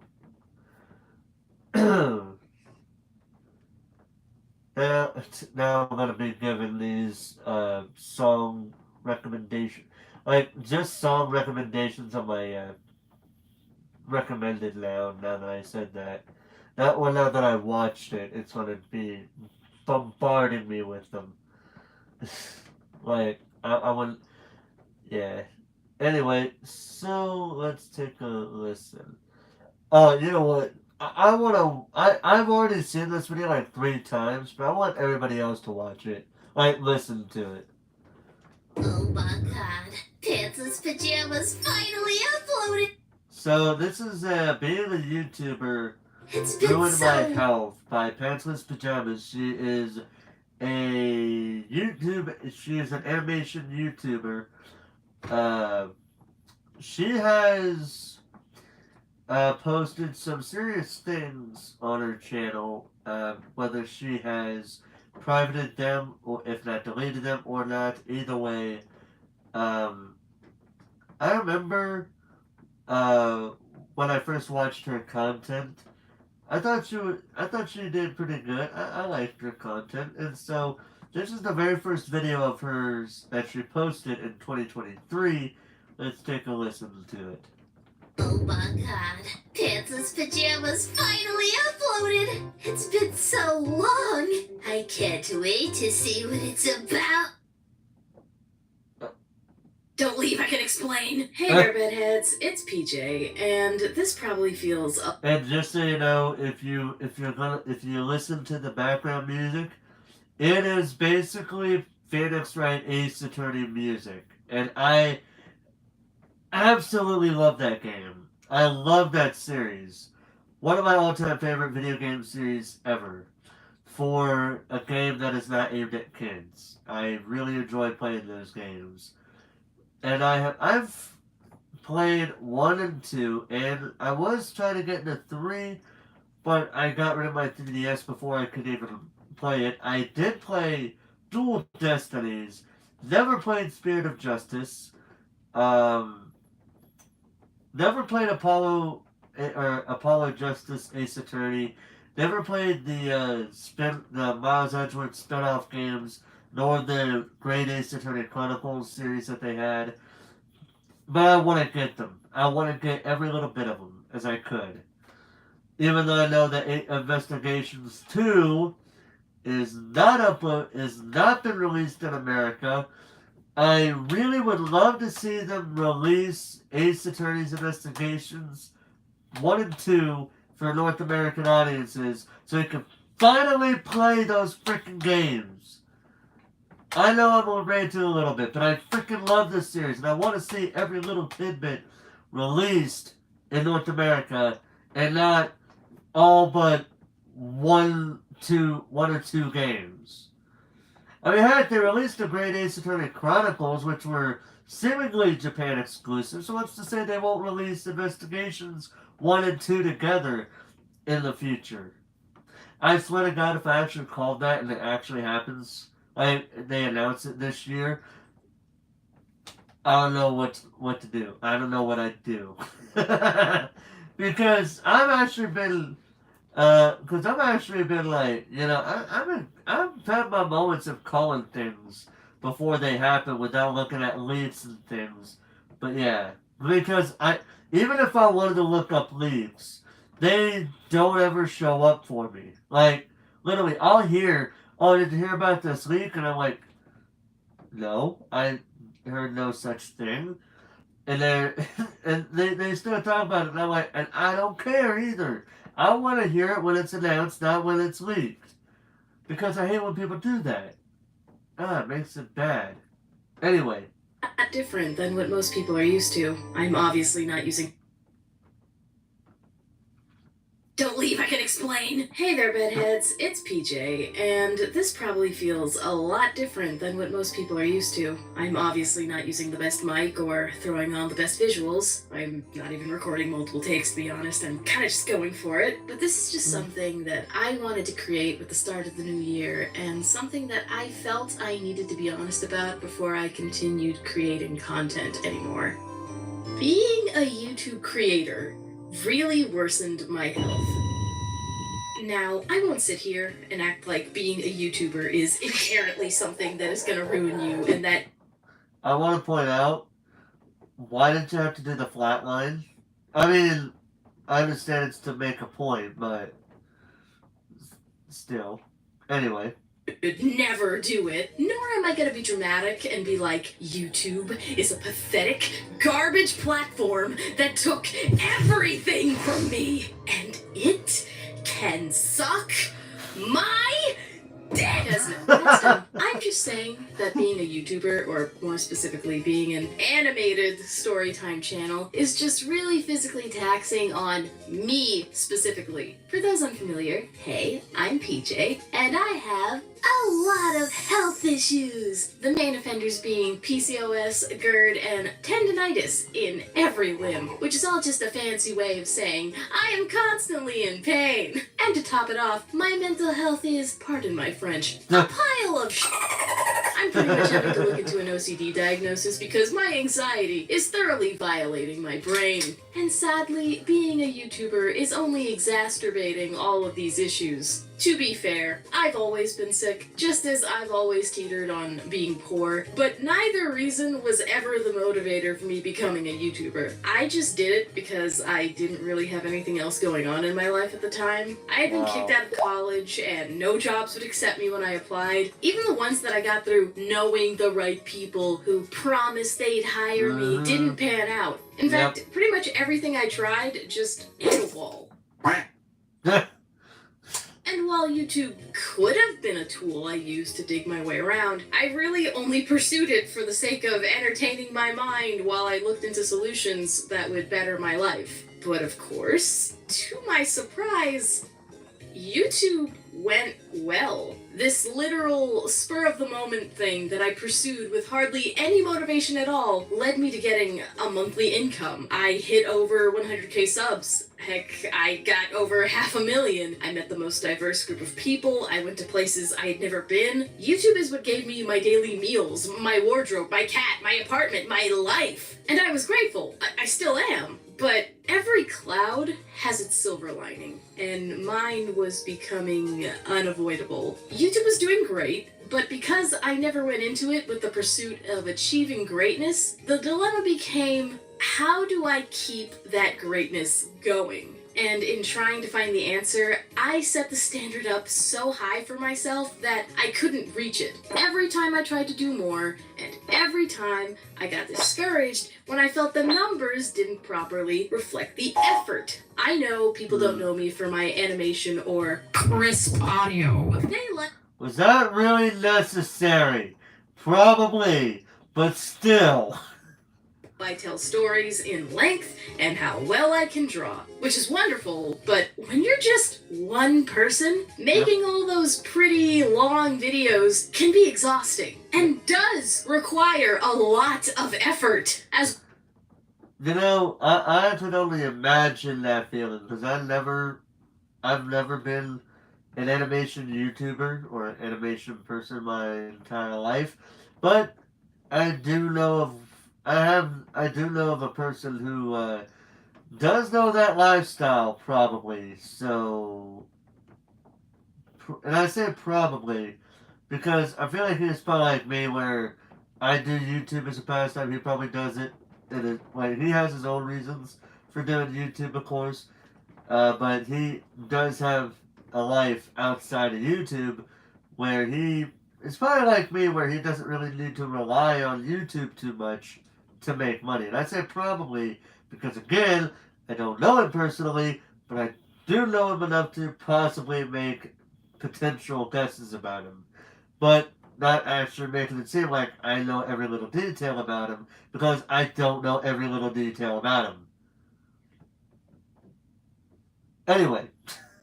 person, I was having to type out 4 to 5 pages of script per video all alone. 3 hours later of trying to record the right takes, and I'm weeping as I spend the next 3 days editing that audio down to a comprehensible 11 minutes. And you have no clue how long it takes to translate even 11 minutes of audio into art. For you, it's an 11-minute viewing. For me, it's a whole month and a half of grinding because of the amount of images it takes to fill up even 1 minute of time. Every day, I was slumped over the same tablet on a broken-up chair with a janky office computer, wondering if I should quit while pushing through image after image, while battling aches, illness, and the deterioration of my own joy, because despite my YouTube success, I still wasn't making enough money to hire a proper team to help me, nor could I afford to replace my equipment. It was just work, work, work, and FYI, when you go that hard, eventually something has to give, and that something is almost always going to be you. I didn't actually get tendonitis pains in my arms before. I only got them when I started doing YouTube. I was drawing so much that I was making my muscles inflamed and experiencing chronic pain every single day, morning to night, fearing that I wouldn't be able to continue drawing or using my hands, period, if the pain got severe enough. Over the last 2 years alone, I've had to wear a shoulder sling, elbow brace, wrist brace, and a thumb brace due to how my pain has spread and developed from overwork. I didn't used to have to wear braces at all. Then again, Wow. I didn't have a lot of the problems I currently have, but with enough physical and mental stress, you have to understand that your body eventually just gives up. It was hitting a point where my mind was rejecting work. It knew that it was unhealthy and didn't want my body to keep going, but I had to, because I knew if I didn't, that my views would plummet and my audience would understandably leave. However, the reverse was also true. I would really, really want to work mentally, but my body would hurt so much that it couldn't function well enough to draw. Makes sense that I only managed to upload one time this year because, let's be real, my 2020 was crapping so hard on my health. To keep it short, from what I can recall this past year, I had 2 specialists and a chiropractor for my muscles. I got really ill for an entire month and thought I caught COVID. My tooth cracked open, my stress acid flared up, even my glasses broke. Also, hi, present PJ here to say that I wrote this. I do want to state real quick before we let present PJ take over. I remember, out of all of that, I remember she talked about her glasses breaking on Twitter. And I'm like, man. You know, I just went, but now that I was listening to all these things going on with her, I felt so sorry. I felt so bad that she was going through this. But yeah, it was crazy for me to hear what she was going through. Like 2 weeks ago, and I drew all the visuals that you're seeing in those 2 weeks, and just as I finished importing the images and was about to record, my power went out and my tooth broke again. I'm literally recording this video feeling my cracked tooth scrape my mouth as I speak. You know, people say you need to suffer for your art to be better, and you know, if that's true, I must be Picasso. Yet despite all that, I couldn't stop thinking about YouTube the entire time. Because yes, doing it alone was hurting me, but doing it at all was the only thing keeping my life sustainable. It's the only work my body can currently do to earn money, which I need for bills and medication. I was so stuck. YouTube felt good for me, but also felt bad. YouTube is connected to my business, but my business also doesn't supply much money. It still gives me enough to survive, but what good is life if you're only surviving through it? I don't want to simply survive anymore. I've done that my entire life, okay? That's the entire point. I want to live. And maybe that part is melodramatic and stupid and sounds like a bunch of pointless whining from another big privileged YouTuber, but it's also genuinely what I feel, and it's what's happening to me and my body in real life. And I would just rather admit that, finally, instead of forcing everyone to wonder why I'm always gone for months between uploads. With that said, the simple truth is, things are not always okay with me.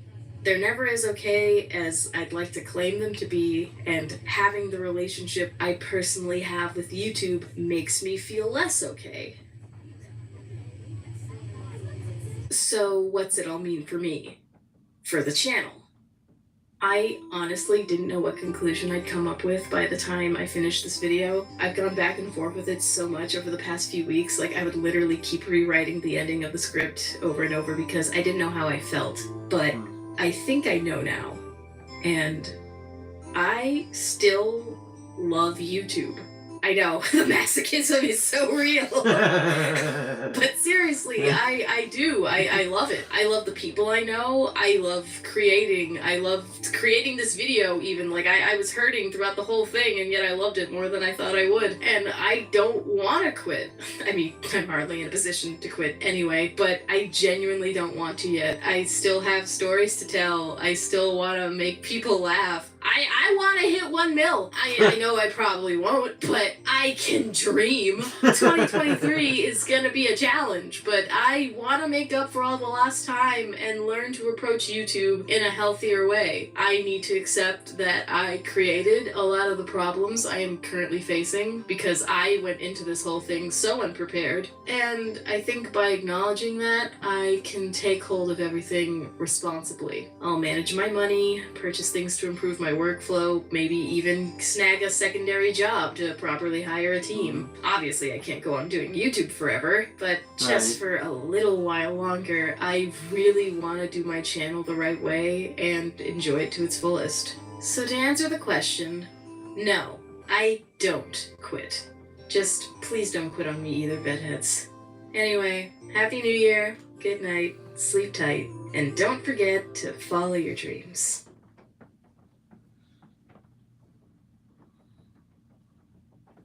That's why I like that video, because, you know, it's, Obaka.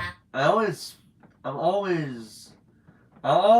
like it when I'm seeing, like, like, uh, a real side of the person I'm watching. Because, to me personally, I've said it before and I'll say it again, I would rather have somebody with a real smile and actually having fun than to fake it and somehow, in some way, be in pain. That's just how I am, if I'm being honest.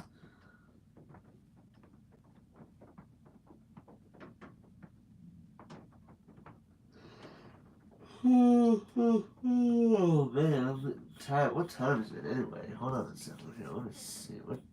Well, Before you reach the Champions Gauntlet of 1 o'clock? Okay. Probably be out for another hour, just because, why not?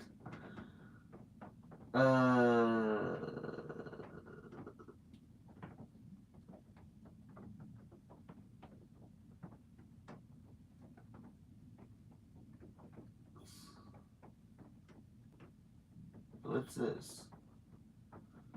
Before getting into the topic of today's video, I want to thank Rocket Money for sponsoring this video. Oh, those. Okay, never mind.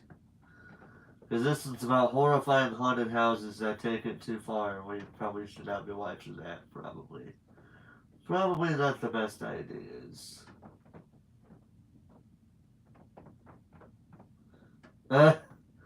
Two asexuals play Smash or okay.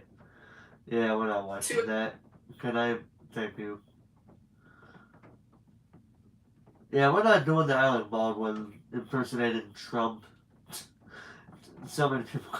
I do remember though how when Trump was on Twitter, he would not. He would flip out every time he saw Alec Baldwin play as his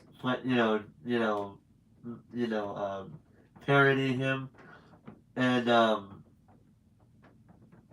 yeah, I remember that. I just find it kind of funny. It's like, oh my god, dude, just stop.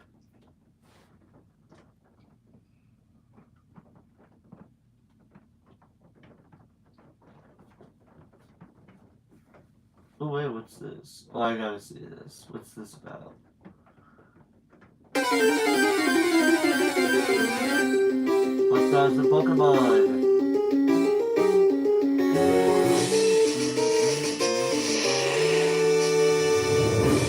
1,008 encounters.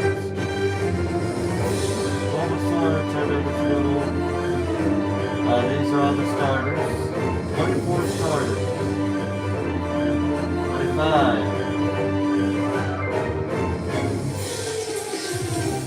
35. 69. 70. Yeah, okay, I'm not. It's basically just recapping all the Pokemon. We're not doing that. That's basically what it is. It's basically recounting all the Pokemon there. Like, recounting every Pokemon you can think of here.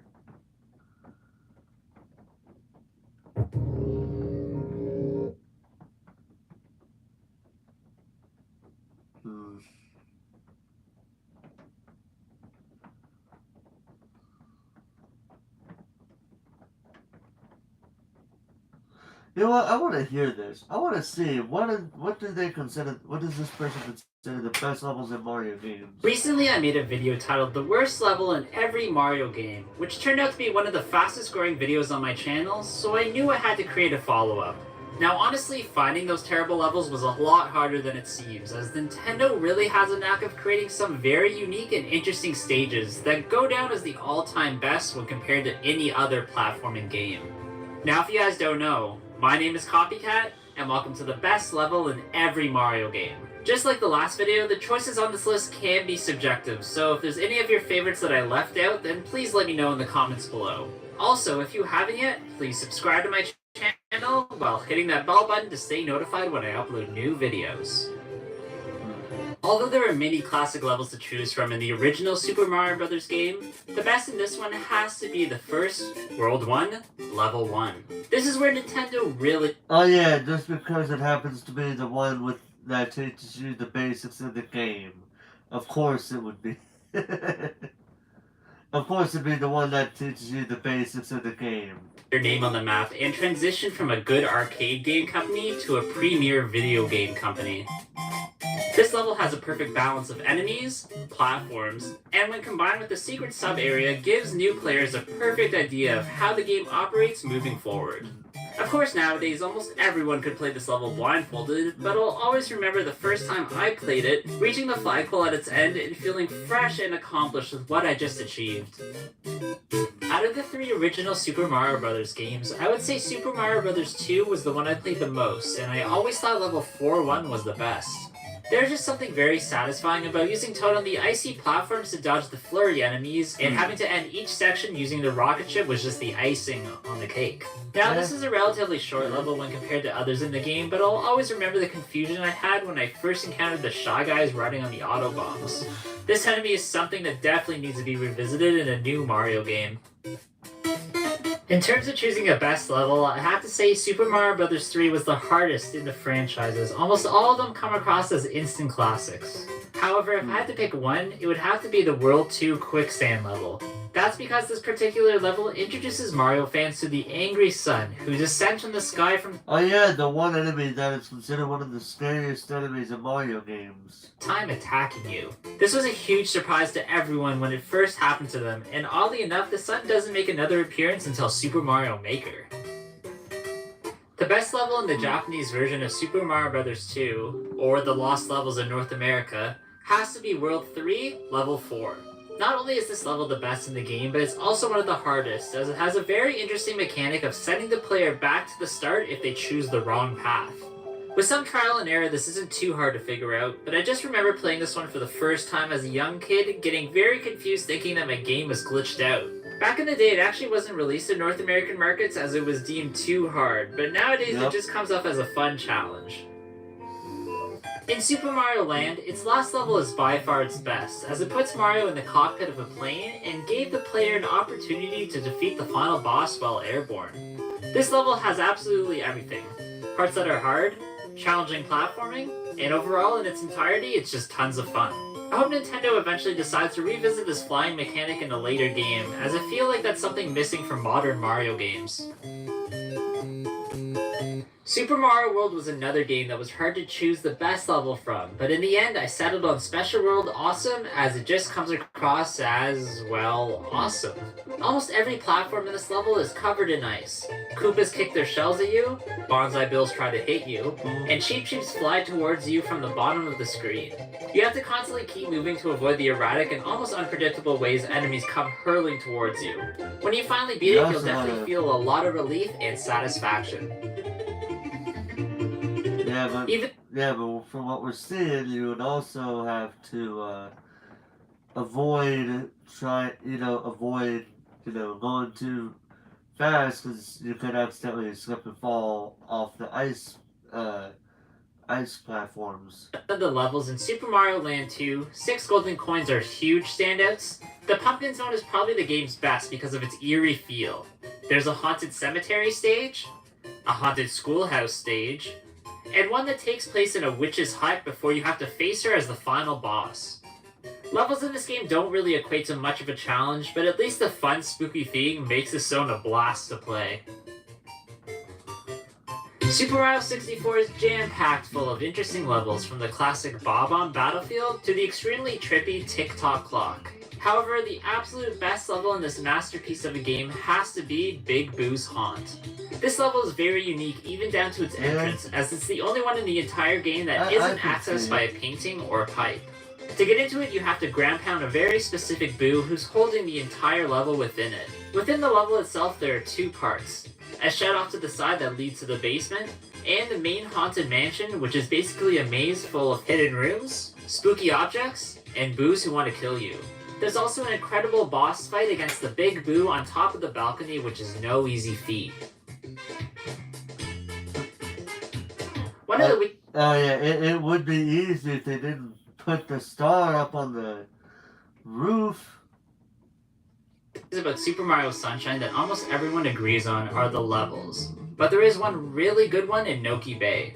This level is breathtakingly beautiful, with some of the best combination of open world Mario 3D platforming, fun puzzle like sub areas, and an eel boss fight which is incredibly creative, as you don't actually fight it, but you clean its teeth. This level is a pleasant surprise in this game, as at first glance it looks like it would be a disappointment, but the more you play it, the more you discover hidden areas within it. If they ever make a sequel to Super Mario Sunshine, they definitely have to ensure Noki Bay makes another appearance. In New Super Mario Bros., level 86 is definitely one of my favorites, as you have to travel through a volcano. This results in a very fun stage with great platforming sections, with it also being suspenseful due to the rising lava. In one section of the course, you can use springs that will send Mario spinning upwards to the next platforms. When you finally get to the pipe, Mario will use it as a cannon and he'll be sent outside of the volcano. Here you can use the spring to the left to reach the top of the flagpole, ending the level. This is definitely how Mario games should be made. I remember during my first ever playthrough of Super Mario Galaxy, I was absolutely blown away by the Freeze Flame Galaxy, which blends aspects of icy and fire levels into one. To start things off, surprisingly, you can actually ice skate through this level, which is extremely satisfying, and on top of all that, you can get the Ice Flower power-up, which freezes lava or water below Mario. This leads to a really cool boss fight against Baron Burr, where you have to use a combination of platforming and skating to reach him. There's also a trip to the planet's core that has very similar elements to Lethal Lava Land in Super Mario 64 and brings back some good feels. However, by far my favorite part has to be the race against Cosmic Mario and the very last section of the level, as in both you have to use the skating mechanic to move across the moving platforms and reach the stars. The last section is even harder, as it adds the twist of using the Ice Flower to make this great level even better. New Super Mario Bros. Wii is jam-packed full of fun and creative levels, but I'd have to say that my favorite one is World 7-6. This world is very intriguing, as instead of using platforms to traverse the stage, you actually use the backs of Parabeetles. There's also a really cool cloud cover effect, making some of the platforming a bit more difficult. This level is a very interesting change from the usual that really makes it that much better.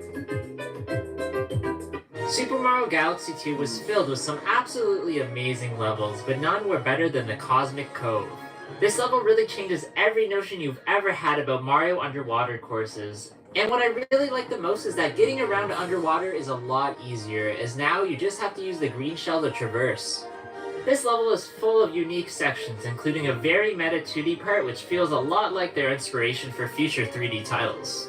I love this style of Mario platforming, and the unwillingness to hold your hand makes it just that much better. The very best level in Super Mario 3D Land has to be the World 8 Final Bowser Castle. This level starts off with a moving platform section where you have to dodge a series of fireballs and spewing lava, which can be very difficult if you don't have the Tanuki Mario power-up. Once you reach the next section, you just need to blast Mario out of a cannon a few times until you finally reach the Bowser boss door. This Bowser battle is a bit different than the others in this game, as you'll have to do some multi-level platforming and outrun Bowser towards that final switch. Now this is exactly how a final Mario level should play out. Now, even though New Super Mario Bros. 2 is seen as a huge disappointment to many Nintendo fans, it still has a few good levels, especially World S1. This level is cool and different as it's almost made entirely of breakable blocks, with various P-switches laid out throughout it, making the stage have secrets galore. Now, there really wasn't too much innovation in this pretty tame game as Nintendo opted to play it safe, but there are a few aspects of it that deserve to be talked about.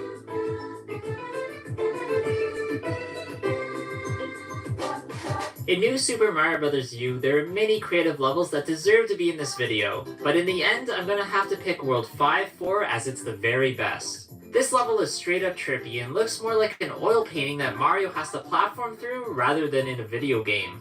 It's not an overly difficult level, but there are a few boos that will give you a bit of trouble, and below you is mostly poison water, so you'll have to jump from pipe to pipe. This gets especially weird when the pipe starts to move. Pretty cool, huh? Super Mario 3D World is actually home to one of the funniest levels in any Mario game titled the Great Goal Pole. When you start the level, it immediately looks like you're already at its end as the goal pole is there waiting for you. However, once you approach it, it actually begins to run away and hilarity ensues as you need to chase it down using the boost pads just to keep up. Now you can end this level whenever you do catch up to it, but there are a few secrets farther within it, so be a bit patient. It was very hard to pick the best kingdom in an amazing game like Super Mario Odyssey, but after some deliberation, I'll have to give that title to the absolutely expansive Sand Kingdom. Never before have I seen so many secrets jam-packed into one place, but it doesn't feel overcrowded as there are many cool sub-areas, and the kingdom has many levels to it as there's a Tossed Arena runes, Jaxi runes, and the giant inverted pyramid to explore. I hope Nintendo decides to make an even bigger kingdom when they create Super Mario Odyssey 2, and I can't wait to play it. Alright, so that's going to be it for today's video, guys. I really hope you did enjoy this one. If you did, please leave a like, comment below if I left it. Alright. What else we got here?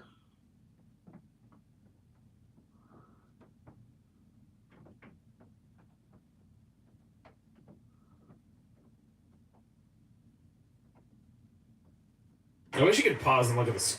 Ooh. Gotta love it when my remote control doesn't want to seem like press the button when I know I did.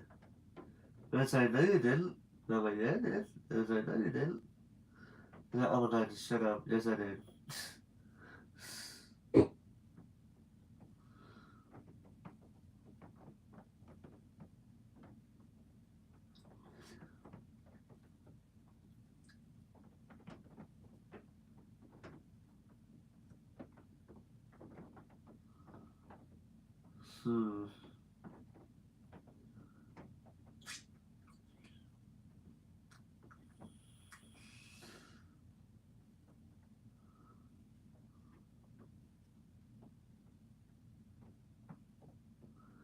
Oh, dude, these are...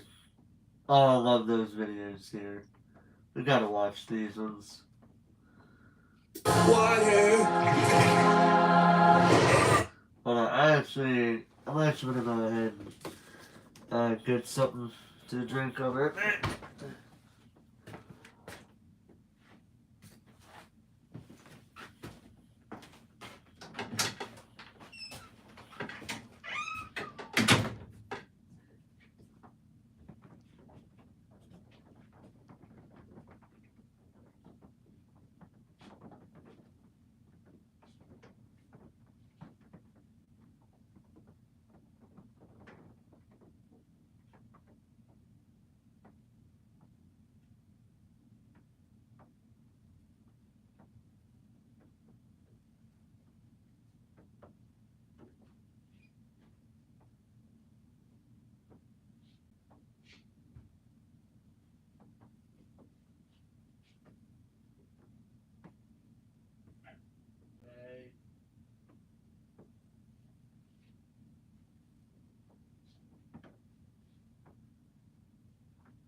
Okay, I have returned. Let's watch this video.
Oh!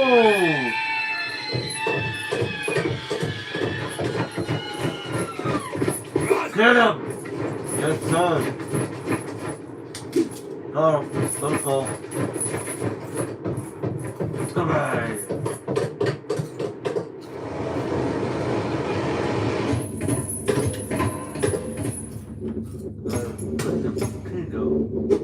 Hold on. Let me see. Goodbye. See ya. What?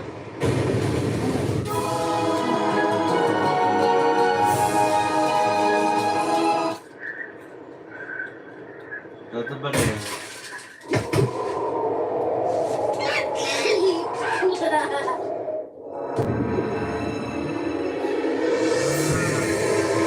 Yep. The angry. Oh.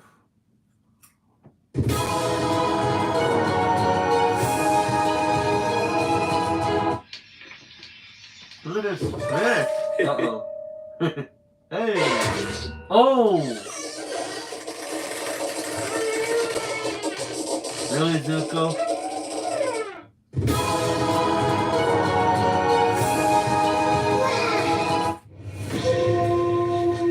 Oh, Boston Day.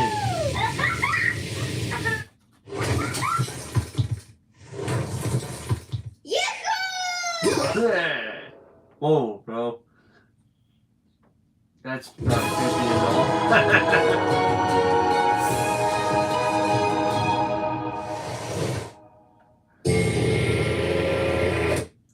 Quiet.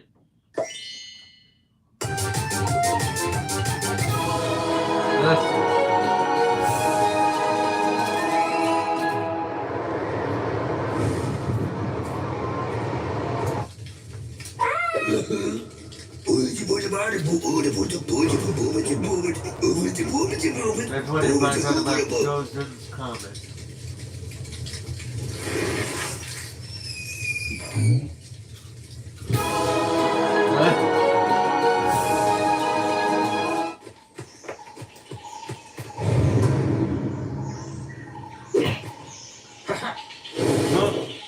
Bring them off now, boys. Yeah. Walk away slowly, not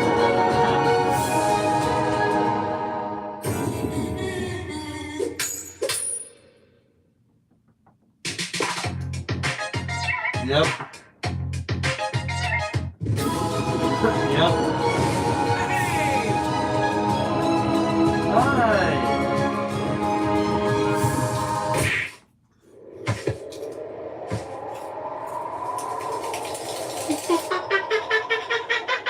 What a bunch of balls.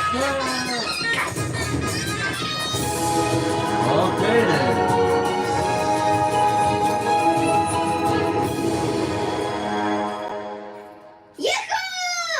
Yep, the Northern Water Tribe.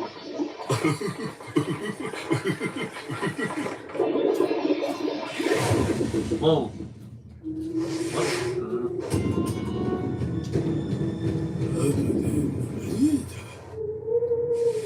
Yep. Well, okay then, Zuko.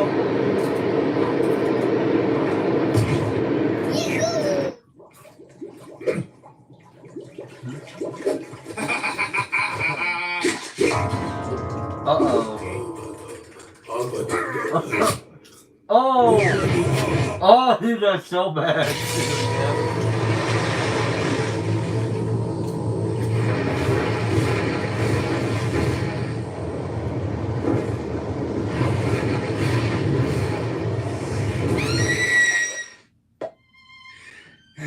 Oh, poor Sokka.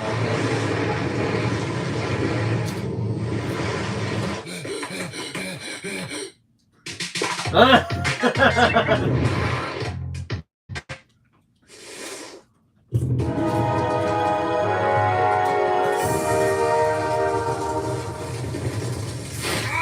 come on, still been out there doing them. And that's when we got introduced to Azula.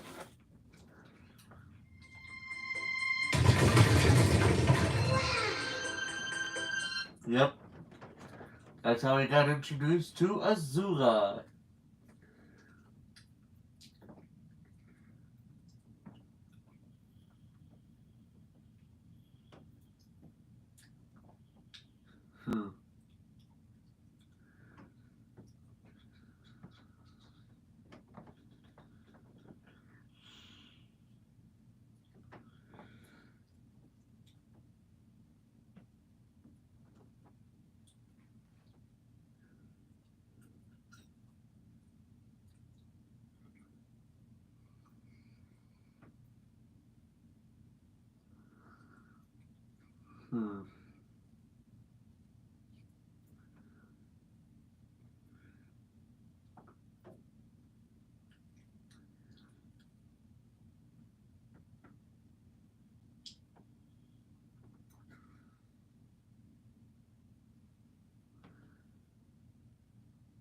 Wait. What? I'll have to look that. I will have to look that look at that later. That looks interesting. Is there anything else?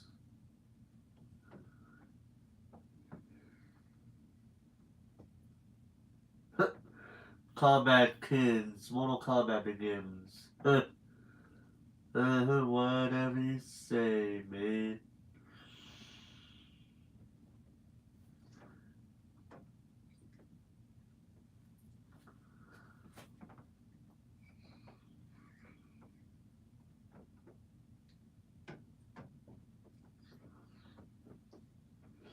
Oh yeah, being the most iconic SpongeBob character for over 14 minutes. Yeah, whatever.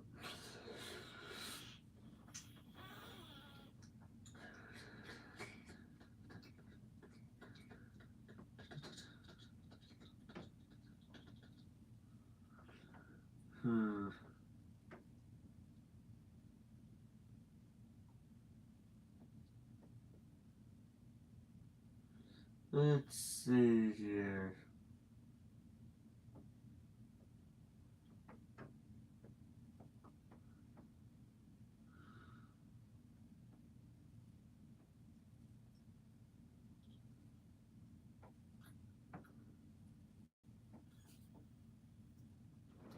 I'm trying to find something here.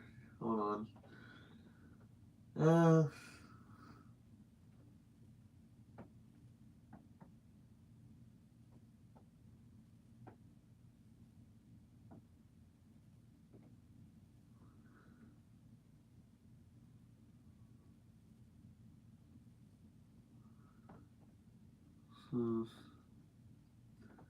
Trying to see if there's anything else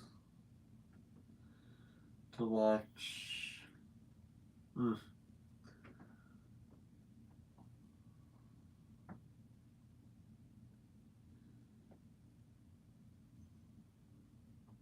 I think I pretty much just watched everything, so let's see. Oh wow, it actually just changed. Oh no, I didn't. It just wanted to make it seem like it did. Alright, well. I don't know what to I'm not really interested in these things that are on here, so.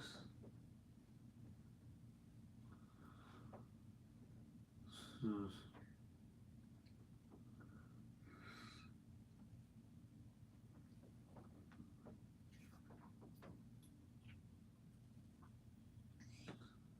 Hmm.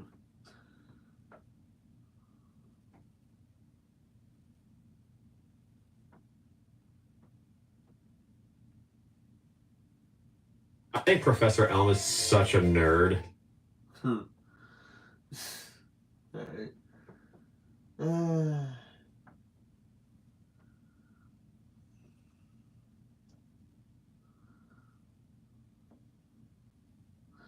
Oh, that's right. I remember that. They were doing this.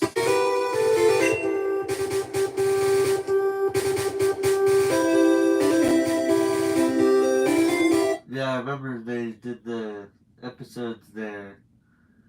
I did watch the 10th episode, and then they said there were 2 episodes left, but it never really got off the ground with it, honestly.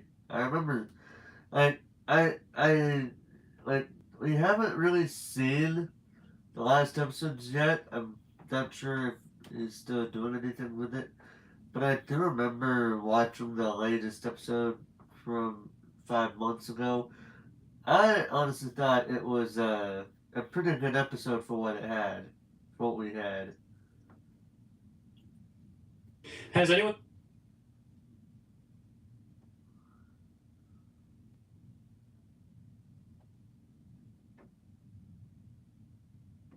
Hmm.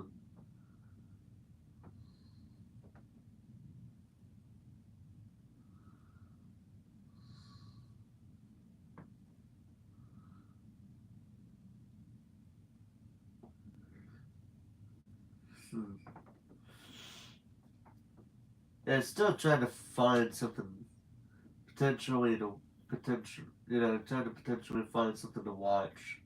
I'm looking for Alicia.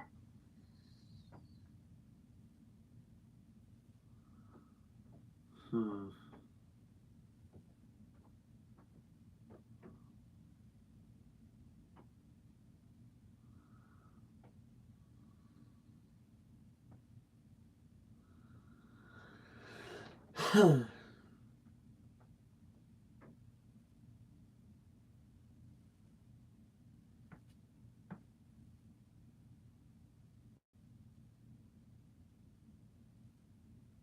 Still not gonna let me. Wow, okay. Well,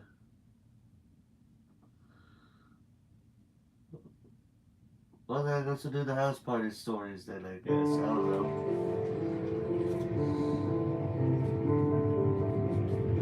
Story 1. I used to rent a house with my friends.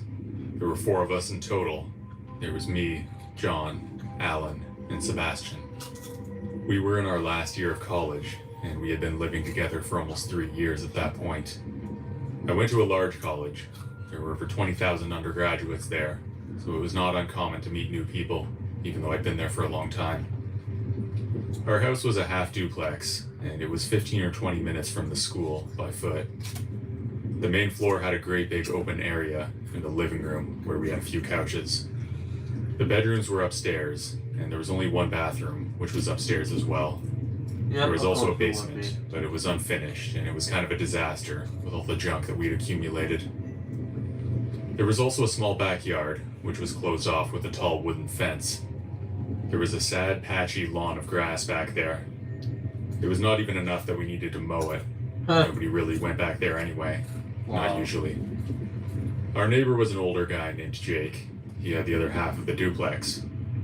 He was friendly and kind, and also hard of hearing, so it was never a problem for us to be up late making noise.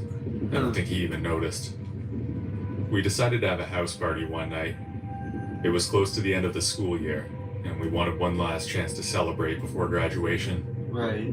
We put the word out to all of our friends and told them to bring anybody that they wanted. People started showing up at around 8 p.m., and before we knew it, the place was really full. Wow. Alan and I decided not to drink so that we could make sure things stayed under control. I've never been much of a drinker anyway, so I would often use that as an excuse to stay sober. By around 10:30 p.m., the place was filled up. It was probably the best party we'd ever thrown in all the years that we'd lived there. There were probably at least 100 people in the house, but we thought it was great.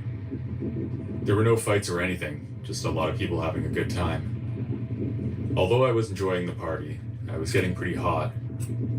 It's amazing what the body heat of 100 people can do. I went out to the backyard to get some fresh air. It was dark out there. We didn't have any exterior lights, so the only source of light was from the back window of the house, plus a little from a nearby streetlight. There were a few others out there cooling off. I had a conversation with some of my friends while I was out there, but eventually everyone headed back inside. It was just me out there, with one other guy, but I didn't recognize him. It was too dark to see his face. Trying to be a gracious host, I walked over to him and said, "Hey buddy, how's it going? Enjoying the party?" He just looked around and mumbled something incoherent. When he turned back his head, his face caught the light from the window. I realized that I didn't know the guy at all. But even more disturbing was that he must have been at least 40 years old.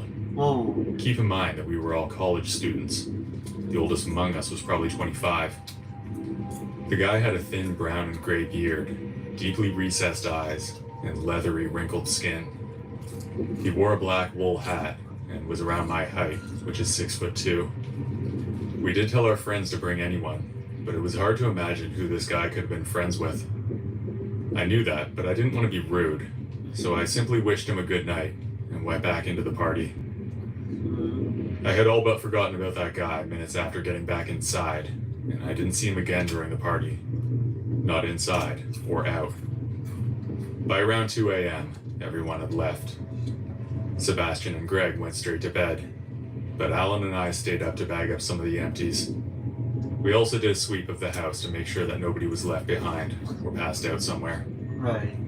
We walked around the main floor together, talking about whatever, and then we headed into the basement, even though the party never made its way down there.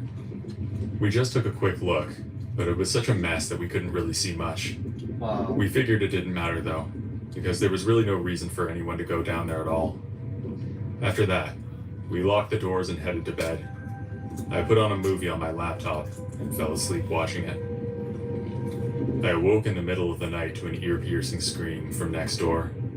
It was coming from Alan's room. I jumped up from bed and listened, then I heard a loud thud like someone had just dropped to the floor. I burst out of my room and into Alan's. I saw Alan and another guy in the room. They were fighting, and it looked like Alan was winning. The other guy was pinned down on the ground. Suddenly, Alan turned to me and shouted, "Call the cops, now." By then, Sebastian was up, and he helped Alan hold the guy down while I called the police. When the cops got there, they arrested the intruder and took him out in handcuffs. When they stood him up from the ground, I realized that it was the guy that I met in the backyard during the party. He must have hidden somewhere in the house before we locked up for the night. My guess would be that he was in the basement, since it was such a mess. Right. There would have been a lot of good hiding spots down there. As Alan told us, he woke up in the night, and the guy was just standing over his bed, watching him. Luckily, Alan was able to overpower the guy, and nobody was hurt. Another creepy thing is that nothing was stolen. Sebastian later told us that he left his wallet with over $100 in cash on the kitchen counter, and that it was still there in the morning. Wow. So if the guy wasn't going to rob us, then what was his plan? I never told my friends that I had seen the guy before at the party, because I was worried that they would blame me for what happened. And to be honest, I do blame myself. I should have done something when I had the chance, but I didn't, and it almost turned out really badly.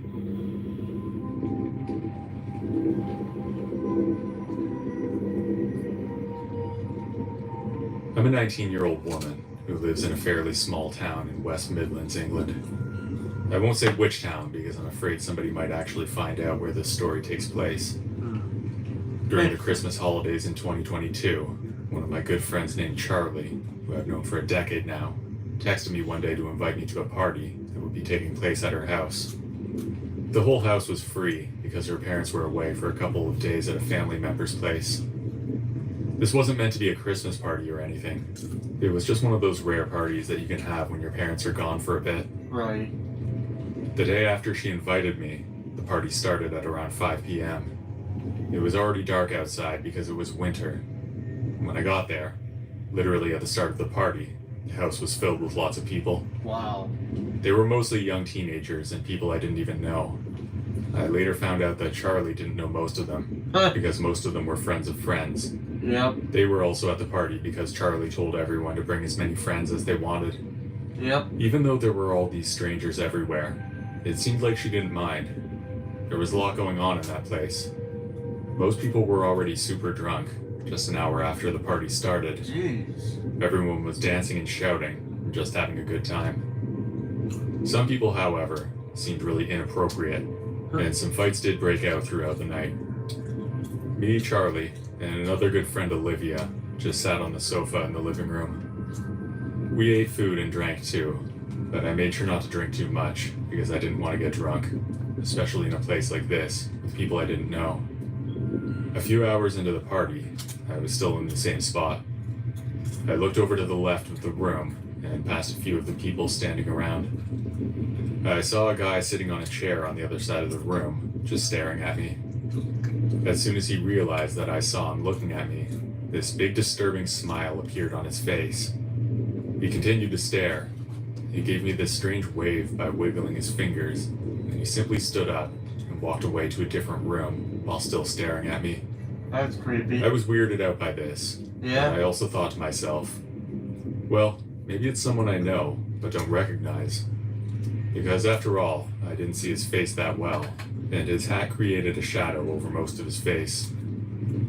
His hat was this blue Cookie Monster bucket hat. He was also wearing pink and white baggy bottoms, and a fluffy white hoodie with cute teddy bears all over it. His nails were painted different colors, mostly black. So this guy did have a fairly strange style. I actually kind of liked it though. He looked very young as well, maybe 15 or 16 years old. I asked Charlie and Olivia if they knew who the guy was. I'll just call him Cookie Hat Guy, and they both said no. The look on their faces when I asked told me that they must have also seen his strange behavior. About half an hour later, I really needed to pee, so I stood up and made my way to the stairs. Uh-oh. As soon as I made it there, I looked up, and I saw Cookie Hat Guy peeking at me from behind a wall upstairs to the left. Oh. I stopped, and as soon as he saw that I noticed him, he slowly moved his head back behind the wall. At that point, I was starting to feel somewhat scared by the guy. Yeah. What was he doing acting like that? At that point, I was considering whether I should actually go upstairs or not, but I desperately needed to use the bathroom, so I slowly made my way up there. The bathroom was on the right, which was away from that creep. As soon as I got upstairs, I rushed into the bathroom and locked myself in. As I was sitting on the toilet, I saw two separate shadows appear in the light at the bottom of the door. I assumed that it was somebody's feet making those shadows. Someone must have been standing right outside the bathroom door. As I was sitting there, some person was just standing there, not doing anything. There was no knocking, and nobody tried to open the door. They were just standing there. After about a minute of this, the person hadn't moved. I started hearing a strange sound on the bathroom door. It was like this person was drumming their fingers on the outside of the door. After a few seconds of that, the person began scratching on the door with their nails. At this point, I realized that the person was most likely that creep, the Cookie Hat Guy, trying to scare me or something. It was really weird, and I didn't know what to do, so I simply said, "There's someone in here." I was hoping to make the person realize that somebody was in the bathroom and to make them leave. Nope. As soon as I said that, the noises stopped. Then I saw a bigger shadow appear in the light at the bottom of the door, and I started to hear a sniffing sound. That made me realize that the shadow was now somebody's head on the floor. Then I saw somebody slide their fingers inside the room through the gap at the bottom of the door. The person's fingers had black and blue nails painted, confirming my suspicion that it was the Cookie Hat Guy. He was being a complete weirdo, and I was so confused about what I was looking at that I just sat there for a while, staring. Then I kind of broke out of it and loudly said, "What are you doing?" That caused the guy to stop sniffing, and he slowly pulled his hand out from underneath the door. Then this guy went back to just standing there in the middle of the doorway, not doing anything. The light in the hallway disappeared, probably because he turned off the lights. Oh no. I could not see his shadow anymore. Then he started to laugh creepily for a few seconds. I was scared, and I wanted to text my friend to come up here. Then I realized that I'd left my phone downstairs. Ah, fuck. I wanted to shout for my friend to get up here, but I knew she wouldn't hear me since it was loud downstairs. After I was done doing my business, I wanted to go back to the party, but I was petrified because I didn't know if this guy was still standing there or not. After giving it a few minutes, I quickly opened the door, and what I saw disturbed me. Inside the room opposite from where I was standing, there was a bed in the corner, and the cookie hat guy was just laying down there by himself, in the fetal position. He was rocking back and forth, singing quietly to himself. Oh god. About 3 seconds later, he just stopped singing and looked up at me. Then he quickly grabbed the blanket and pulled it up to his nose, and his eyes went wide. I quickly rushed downstairs back to my friends. I was in shock a little bit. Charlie and Olivia immediately realized that something was wrong. They asked me what happened, and I explained everything. They were also weirded out and confused like I was. Yeah? And Charlie decided to go upstairs and confront the guy. When she came back down to us, she said she went into the room where he was. She found him hiding in the closet. He was drawing some kind of strange childlike drawings on a piece of paper. She told him to leave the house, and after giving her a strange smile, he stood up and walked out of the room.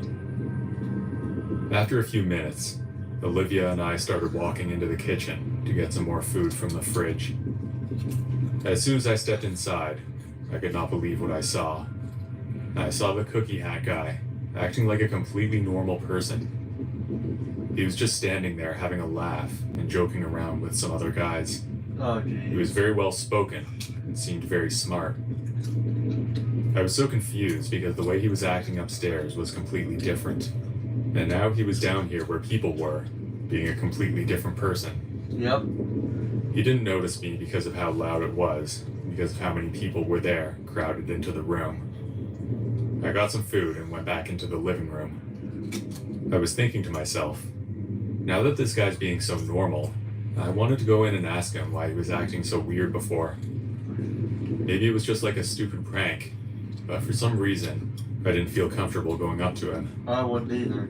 At around 2 a.m., when the party started to calm down, I started to get tired myself.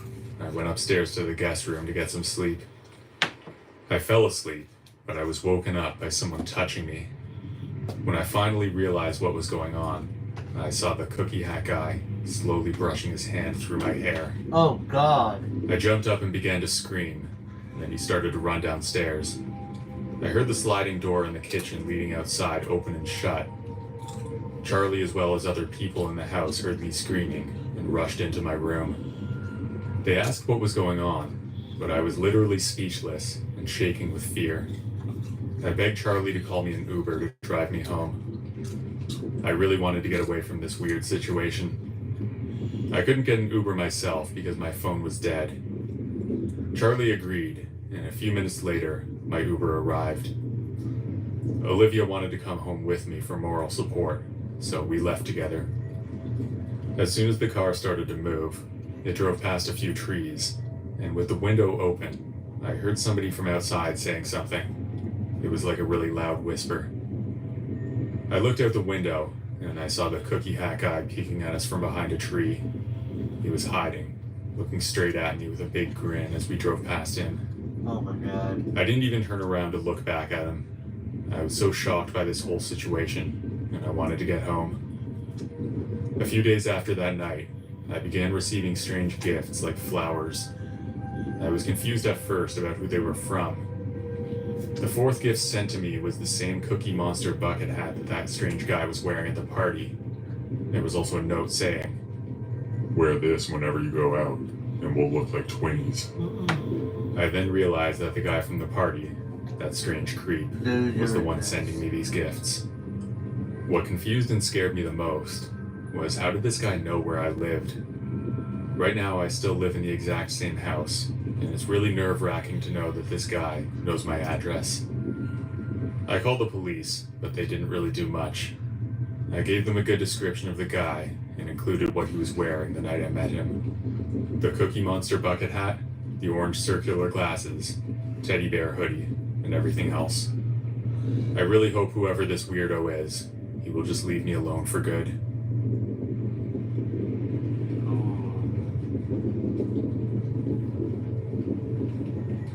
When I was in college, I would go to a lot of parties. For my first 2 years anyway. It seemed like pretty much every weekend there was something going on. My friend Janie invited me to a house party on a Friday night, and it was just a few blocks away from my house, so I decided to go. When we got there, it was really boring. There were only 6 or 7 people there, and we were all playing some kind of board game. I would have been down for a board game night, but they were in the middle of it already, so Janie and I just sat there and watched. I was looking for an excuse to leave, but Janie wanted to stay because she had a crush on one of the guys. Of course. After a really boring hour, I mustered the courage to excuse myself. I made up some excuse about a school assignment or something like that, and then I walked out the front door. Like I said, I was only a few blocks from my house, so I figured it would be fine to walk alone. After only a minute or two, I looked behind me, and I saw a dark figure on the sidewalk, about 10 or 20 feet back. He had a hood pulled up over his head, so I couldn't see his face. Of course. But I would guess that he was a student, just judging by his clothing and style. I always get creeped out when it feels like somebody is following me, and admittedly, I can get a bit paranoid sometimes. I decided to do a loop around the block to see if I could lose him. If I walked around in a circle, and he was still there, then I would know that I was being followed. After a few right turns, I found myself in the same spot where I noticed the guy before. I was horrified to see that he was still behind me. As a last-ditch effort to lose him, I crossed the street, but he followed. I sped up in an effort to increase the distance between us, but he matched my pace. I was looking back every 10 seconds at this point, and there was no doubt that he was following me. I looked back once more, and saw his hand rummaging through the front pocket on his hoodie. He didn't pull anything out, but I wondered if he had a weapon in there. After way too long, I finally pulled out my phone and dialed 911. I couldn't go home with that guy on my tail. A police car pulled up, and I talked to the officer for a minute or two. I tried to find the guy who was following me. It should come as no surprise that that coward took off. Yep. He was nowhere to be seen. Of course. The police made sure I got home safely, and then they took off. I never found out who it was that followed me that night, but my guess is that it was one of the guys from the party. I only had a few blocks to my house, so what were the chances that a stalker creep just happened to be walking by at that exact moment? Right.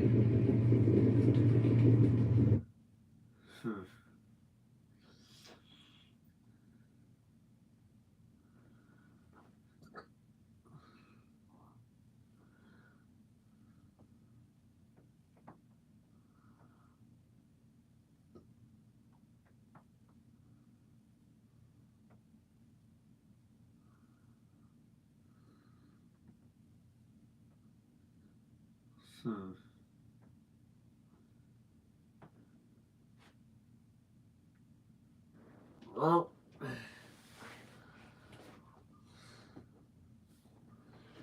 this is book 3, isn't it? Water. Earth. Fire. Yeah. I find it funny that they would have book 1 and then book 3, but not book 2. But I digress. In any event, I'm actually going to go ahead and end the stream here, guys. Hope you guys enjoyed. And until next time, ladies and gentlemen, this is Forrest Walpole signing off.